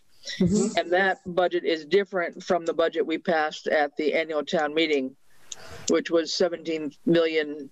Sorry, did I say 17,000 before? 17,977,000. The one at ATM was 17,690 something thousand. So we have a difference of a couple, almost between 200,000 and 300,000. And I'm guessing, and I don't know this, and I know Ed was saying that this is a bit of a work in process with the temporary accountant and making sure that we've got all the things posted correctly. But I'm guessing that maybe that difference is because when we finally got our state numbers, we came in better than what we thought we would, and we had actually been very conservative when we did our midnight budget crunching hours. Is that maybe a correct assumption or not? Well, I think we reinstated some of the money, but that should have gone to the annual town meeting. So I don't understand that. Yeah, no, there were things that we did at the annual town meeting that are reflected in this report correctly. You know, in terms of restoring the couple of the assistant positions and moving some money around. Those were all taken care of through the town meeting warrants. I think the October meeting, that'll happen. That seems to be reflected. But I was just looking at the total of the general fund as presented tonight versus the total money that we said we had at the town meeting. So that's my question. I don't know how that is that big a difference. And I guess I was just assuming it might have been a difference in more state aid that we got since the town meeting from the school aid and whatever. But I don't know that for sure. Is everybody? It can be a combination of things. Like I say, I want to go through and make sure that everything was appropriated, like those, the extra money and whatever is reflected in here. It also appears to me that on that side it does have some of the what would be the state assessments here that we wouldn't have voted on, such as the state air pollution or state RMV surcharge. Okay. Yeah. I don't think I don't think the regional transit charge was in there. So there's some things that I'll have to double check and go through just to make sure they do add up correctly. And okay, are there things in here that really are flowing on a recap sheet rather than in the budget that you're looking at that was voted on and approved. Right. And one, just to add to that, I totally agree with you. One to add to that I noticed that was not in our budget discussions on months ago, but is, I believe, on tonight's thing is the charter school tuition one. And that had been zero on our town meeting one, I believe, but it's at 118,000 now. So that's probably something that factors in there. That's one. Yeah, it's one of those things that is figured in on the cherry sheets. Yeah. So that could be a plus or a minus or what have you, but it would have been something that wasn't voted on as an appropriation because it flows from somewhere else. You're absolutely correct. Okay. Other questions on the expense report?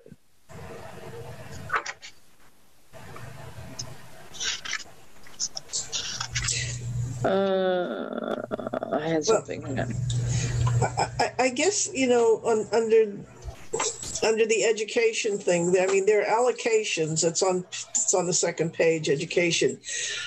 Is it a timing issue, or are we not paying as much for local transport? I mean, given our pandemic, as was budgeted, local, school choice, local transportation, charter school tuition. I mean, it looks like little, if any, of that money's been spent. Is that just simply because we haven't been billed yet? Or these things not taking place? Because that's a substantial amount of money. Yeah. Well, we obviously haven't been billed from the school for that one, and whether they're holding out for those negotiations with the bus company or not, I'm not sure, but I can find out. Okay, I mean, because Tammy has her hand up. She's got the answer there. Tammy, go ahead. We just got an update from that from Bobby on our budget, and she had been withholding the money for the past months, trying to negotiate with the transportation, but she realized that they've been paying their employees and we needed to pay them something. So that has just been recently done. So our town should start seeing something. The thing with the transportation is everybody's been thinking that we're going to have a huge savings there because of the hybrid going on, and because the kids are not just fully in school. We've had to add in bus runs. They may not be there on Wednesdays, but there's a whole extra bus run done for the high school, even on Monday, Tuesday, Thursday, Fridays. So she is negotiating with them, but she had to hold back some money to try to make these negotiations work. She just paid them some stuff. Our town will be receiving, being asked for that money. So that will be coming out. Okay, but there are other items like school choice and tuition, vocational school tuition. Is that in the same situation, or you don't know? That I don't know. All right. Well, I know those two flow off the cherry sheet as assessments. Okay. So can you check with them to just find out if, very little expended for a pretty significant budget there? Sure. The other thing that's over budget is a couple of the election. I mean, it's not that much money in the long run. Election registration expenses, and then also election street lighting is, over 100% at this point. I don't know. And then the title. Go ahead. All the electrical accounts, those are the ones that I have to go back in and check on the credits and the charges for the cow hour and the net metering credits. Okay. So that's that one. The elections and registrations, I know Lucy also had a $5,000 grant for some of those charges, and so some of that will end up needing to be moved into the grant. Okay. And then another one on the other special revenue funds. I think we had, there's a planning grant listed two different places. One is for 10,000 and one is for 22,000. And I'm 99% sure that the 22,000 one is the MVP/OSRP update package. But what is the other, the land or the planning grant land? It's the last item on the page there for 10,000. What was that? Let's see. I would have to go back and take a look. I think that one may have been for in fact, I'm pretty positive that one was for the MS4 work that PVPC had done. Okay. All right. Got that. Yep. And I think I had just one other one. I can't figure out where it was. Hang on. Where was it?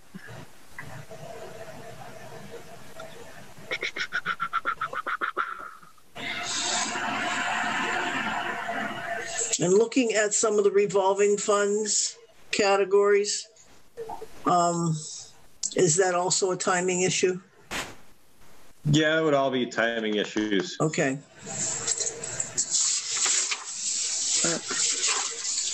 There was one other note I had, and I can't find out. I don't remember where it came from, but it was the Community Compact IT grant, Ed, for the $6,300. That, I believe, right, was for the firewall, but it doesn't look like we've spent all of it. In fact, we've spent not even half of it. So I just wanted to query that. Yeah, I'll have to go back through and take a look and see if any of those charges were put into the wrong account. Was it only for the firewall or something else? Firewall, combination firewall, Wi-Fi, and backup system. Okay, all right. Yeah, because it's only like 1,400 spent out of 63, which I would have thought that would have been pretty much drawn down by now. Yeah, and then I may have put some of that through on IT rather than to that grant account. So I'll go back and check on that.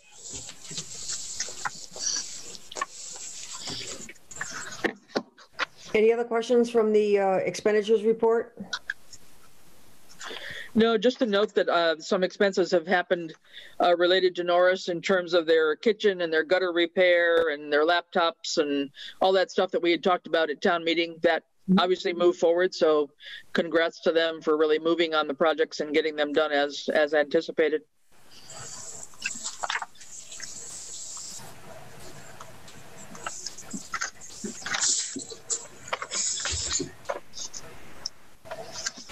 Okay, if there's no other questions about the expenditures report, we'll drop down then to Board of Registrars. So if you remember correctly, we're trying to have the Board of Registrars process be the way that it was intended, that historically in town, it wasn't always followed the way it was written in the regulations. So right now, we do have one registrar appointment that is actually coming up. And so our charge will be to appoint, I believe, one registrar. Last time, if you remember, we did 1 3-year, 1 2-year, 1 1-year. So it is the 1-year registrar appointment that is coming up. And what would typically happen is that Ed would reach out to the party chairs of both the Democratic and Republican Party and ask for nominees. And then based on that, we would go ahead and nominate or appoint someone to be a registrar. And there are rules that come with that process, that there should be equal numbers, or at least you can't have a total imbalance between the numbers of the different parties. So I also have learned, Ed, since this all came up, is that technically speaking, there can be a representative from town that's not part of the town Democratic or Republican committees. They can just be a voter in Southampton who represents either of the parties. They don't have to be part of the town Democratic committee. Is that correct? Yeah, I mean, an example of that is, suppose that I, on behalf of the board, send out these 2 registered letters, one to each party chair, and neither one responded. Mm-hmm. So at that point, it becomes your choice, because they didn't respond, to appoint someone. Mm-hmm. Okay. So the first step then is for Ed to send a letter out to the party chairs and ask for them to nominate someone for appointment to be a registrar for a 1-year term. And our deadline is that they should be in place by April 1. So the first step would be that Ed would go ahead and send those letters out. And I would ask Ed, last time, if you remember correctly, a couple of names were put forth. We nominated or appointed somebody, and then we found out that that person didn't want to actually be a registrar. So I would ask that the party chairs only put forth names of people who actually would be interested in being appointed to the position. Yeah, and also that, and with a side note, that a individual that is an officer of one of those parties is not also eligible. Correct. Because we learned that last time too. Right. Right. Yeah. Well, so anybody, go ahead. Chris. I'm sorry. Go ahead, Renee. Go ahead. No, I was just going to say, does anybody have any questions about this process or? No, I just have a comment. I guess to the extent, if I understand that this might go out wider as well, I mean, you could encourage other people that are not part of either party to to apply for this position. It seems to me that we might want to do something, and I don't know how we're going to advertise it as usual, but just to describe, you know, the top, whatever, 5 duties of what a registrar does. I would assume there's many people in the public that may not have a clue what the registrars really do. So it would be good, I think, to just include that in whatever communication we're putting out or posting.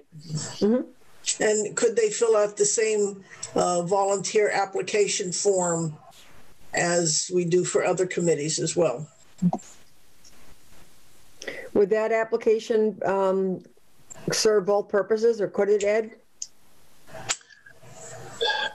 I'd have to go back and take a look at that volunteer application. I know in my own opinion it's a little bit lacking, but I'll take a look at it and let you know if. Well, it might have to be modified for this particular thing, but up to now we haven't had an application process, have we? No, not for registrar. No. That's only through the party chairs, and even before that, it wasn't quite followed exactly. If we don't do this process, then it can be appointed by the town clerk, and I think that's what's happened historically. So it's only fairly recently that we have been involved in the way that it was intended. It sort of was the fallback process in the past. Yeah, and just one further clarification. If I'm understanding right, they don't have to be a member of either committee, but they have to be a party member. They can't be an unenrolled person. They have to be a member of one party or another. They can't just be an unenrolled person in town, even though they may not be part of the committee per se. Right. Yep. They have to be. They have to be dedicated to one party or another, I guess is what I'm saying. They have to be affiliated. Right. I would probably disagree with that. Yeah, I think they can be independent, correct? They can. And I mean, probably not. It's all in the numbers. And I'm just going to throw this out totally hypothetically. Let's just say you've got a town clerk that's unenrolled, and you have, of the 3 members of the board of registrars, you've got, say, 1 Democratic member and 1 Republican member.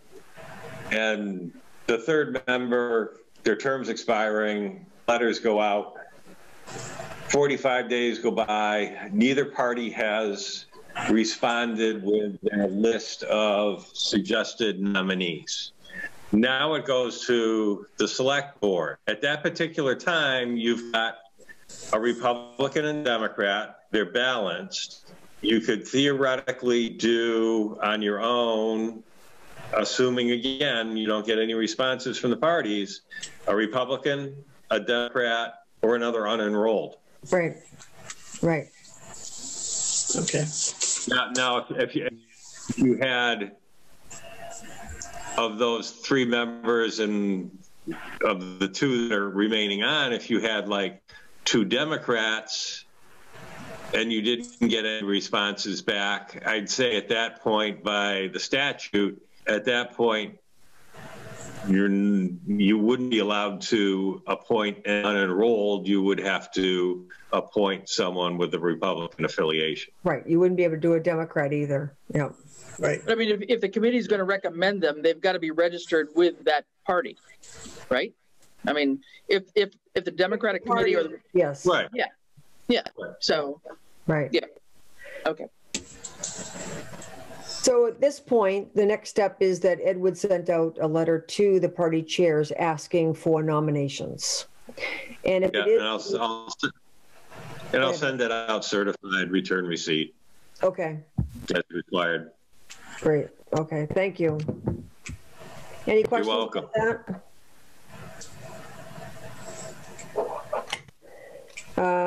So the next item is the town administrator evaluation. So I received all of the select board evaluations. Thank you, everybody, for that. Very thoughtful feedback. And the next step is, I just wanted to mention that I did not receive additional feedback from anybody else in town hall. So I don't know if that was solicited or not, but we talked last select board meeting about putting out an email to other people in town that did not report to Ed. And I don't know, I did not receive any feedback.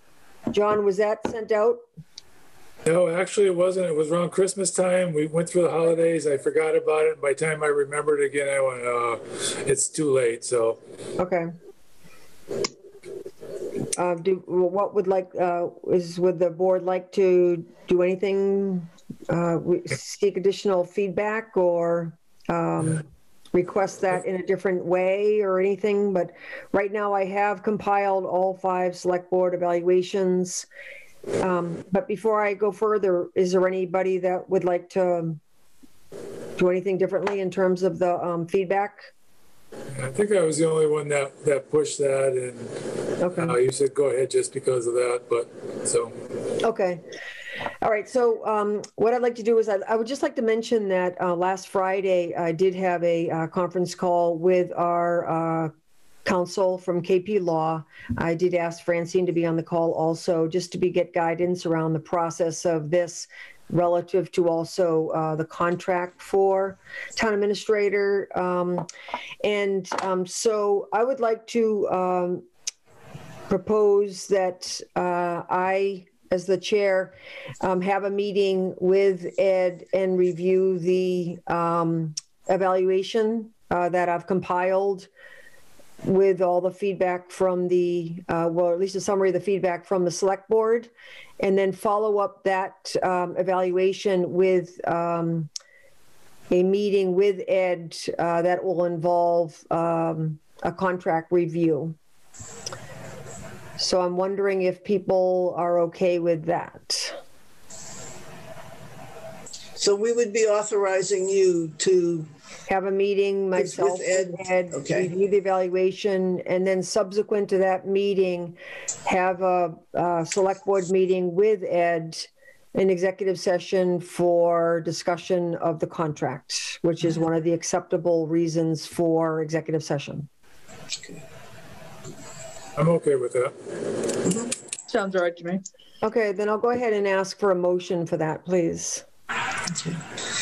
All right, I move to authorize Rini to conduct the performance evaluation with Ed based on her the compilation of feedback that she received from the other select board members. Is there a second? I'll second that. Any further questions, discussion? All in favor? Tishman, aye. Fowles, aye. Roland, aye. Martin, aye. And Groden, aye. So Ed, I'm actually off Wednesday, Thursday, Friday next week, so I have a lot more flexibility those days. So if you want to just look at your calendar, just got a couple appointments here and there, but I'm pretty open those days if you want to sit down and meet. Sure, okay. Absolutely. All right, then I'll send. I'll send you a couple of options. Okay, that'd be great. Wonderful, thanks. You're welcome. Okay, so that brings us to any other business that cannot be wait the next regular January 26th select board meeting. I just have one point. You all may have seen the article about this nationwide memorial tribute that's going to happen to honor the lives of people that have been lost to the COVID-19 situation. It's going to happen. It's a nationwide sort of not really a vigil, but it's a memorial, I guess I would say. It's going to happen the night before the inauguration, so it's on a week from tonight. It's on the 19th at 5:30 at night, and there's going to be a big ceremony in DC around the Lincoln Memorial Reflecting Pool, which is the first time that's ever happened, and they're asking various towns around the nation to join in and just do something to memorialize and pay tribute to people that have lost their lives. And East Hampton, for example, apparently all they're really doing is having all their lights on at Town Hall and for like a 5-minute period or something like that. The Town Hall, the Council on Aging, all the city buildings for about a 5-minute period, and maybe the church is going to ring bells. Anyway, it's kind of short notice, but it just seems like we ought to join in and do something. If that, I don't have any brighter ideas on that because it just really crossed my path this afternoon. But and I haven't had a chance to reach out to the church, but I have a feeling they've been pretty good about ringing the bells, and I wouldn't be surprised but what they would, want to join in on this as well. And I will definitely make that call to people I know there. But I just wonder if anybody had any ideas about that, and if we could, as a town, say that we were joining in on this. And obviously, just one point, I think it's also for people at home to light your own candles or, ring a bell or whatever you want to do. But it'll be, again, a week from tonight at 5:30 for just about a 5-minute period, apparently. Can we get that to Tammy so she can put it on the community page?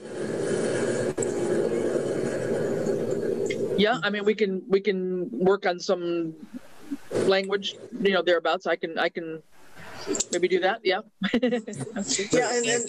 And give it to the newsletter too. And I'm just wondering, wouldn't it be nice if there was some, I don't know if we can we light up the gazebo? That's a very nice structure in front of the building. Yeah. That's very distinctive compared to everything else around it. Much more noticeable than Town Hall per se.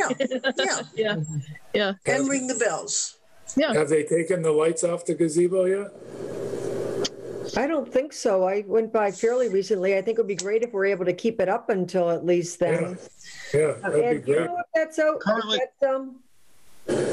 Ed, would you please look out the window? You want me to jump too? You look out the window and let us know if the lights are still on, please. Randall's still there. They were as of like 5 o'clock, but let me double check and make sure they haven't disappeared since. While Ed's going out to check, I could tell you that they're being taken down tomorrow. Oh, okay. Can we delay it a week? You'd have to contact the Lions Club. Or do we even have like a spotlight, like construction companies have these big spots that you could put in the center and just let it beam up. Did the fire department? I think one of the nicest things would be to have the church bells ring. And yes, that too. I think that's what would make it touching. And are they asking people to gather? I didn't see that in that particular one for East Hampton, but I don't know that for sure. But I know in the past when the church has done the bells, they've had people come and just gather outside for a few minutes. So I'm sure that would be welcome if we can pull that off. Yeah. If everyone's socially distanced and wears a mask. Right. And I think, in terms of a spotlight, I'm thinking, didn't John mention that he got one of those big floodlights or something for one of his other grants? I'm not sure if he's ordered that yet or not. Okay. May not be here. Okay. Well, I think it's wonderful if we're a part of it. But if they don't, I think there's one over the police department. Okay, well, good. I don't know. What do people think? I mean, just to shine it toward the gazebo, maybe, or? Yeah, or in the gazebo so that it lights up the structure itself and the bells. And I think that would be lovely. That would be nice. Okay. Yeah, thank you. I think that's a really Well, I'll reach out to the church, and I'm fairly sure we could. I'm fairly sure they would be willing to do this, but we'll double check that. Okay, thank you. If we can let everybody know out there why the bells are ringing prior to that. Yeah. Yeah. The other item I wanted to bring up is, with John, it's going to be a big loss to have you not with us, not to mention your liaison assignments, which are planning board, finance committee, IT committee. I know lately you've also helped a lot with hiring practices, but just in terms of the liaison committees, especially finance, I just want everybody to kind of think about, I know everybody's got a lot of liaison committees, and I know that the select board could, appoint another select board member to fill until the election. So anyway, I just wanted to just get people thinking about that. So next time around, we can have a discussion. I really think that we need to have, obviously, a finance committee liaison. But just think about what, liaison assignments John had and how you'd like to handle that in terms of anyone interested who might be appointed by us for this next several months, and the liaison, okay? Mm-hmm. Good idea. Okay. Yeah. Okay, so that brings us probably to the warrants. Quite a few of them. Okay. Yes, we do have, let's see, quite a few tonight. Okay. So we have a vendor payable warrant, W2125, in the amount of $205,000, sorry, $205,100. Another vendor payable warrant, W2127, in the amount of $620,354.29. A payroll deduction warrant with retirement included in that, retirement costs included in that. That's PD 2126A, and that's in the amount of $177,575.56. A payroll warrant, P2128, for $277,075.37. A payroll deduction warrant, PD 2128, in the amount of $44,211.54. A second one of each of those, just because one person was left off inadvertently. So another payroll warrant, P2128A, in the amount of $1,921.60. And the payroll deduction warrant for that is PD 2128A, and that is in the amount of $282.93. And I think that's it. Any questions about the warrants? And just to note, some of the vendor warrants, I think we had some of the November charges and December charges on there. So those are why we've got two vendor warrants. Some were some of the November charges that we didn't deal with in the middle of December, I believe, over the holidays. And these include vendors under the COVID, under the CARES Act money as well. Yes, it does. Although I will say that I signed off on another vendor warrant today, and there's a lot more vendor payments today. There's a lot more COVID money today. Okay. Yeah. Great. Any other questions about the warrants? Okay, then we have one set of minutes here. They're August 25th. It was a Zoom meeting. And did everybody get a chance to read through those? Yep. Very detailed. Yeah. And there's one tiny typo. Yep. Under the very beginning, under announcements, the birthday celebration is for Theodore Hendrick. Oh. Not Chad Hendrick. Oh. Yes. Good catch. Good catch. Did you see that, Ed? Hang on a second.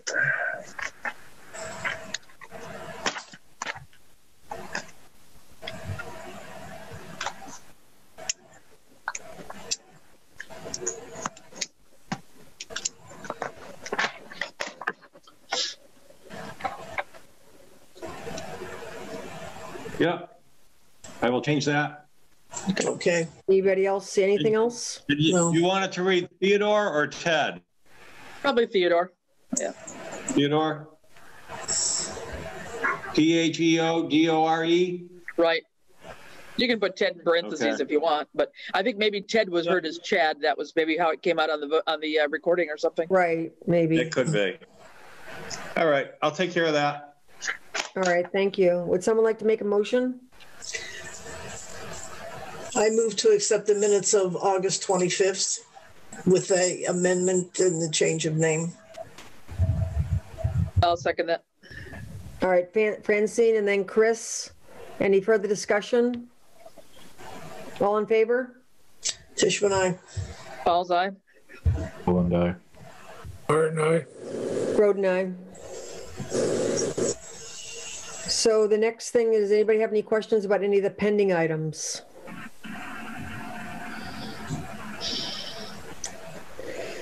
If not, the next select board meeting is on the 26th, and then Ed gave us the dates basically every 2 weeks in February for the follow-up meetings. And that brings us to open time for the public. The select board reserves a portion of its meetings for public comment, encourages participation. So does anyone from the public like to speak?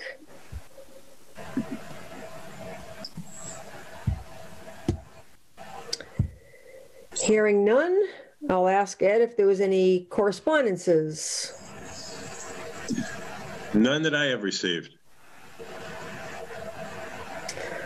None that I have received either. So I think that basically covers the agenda.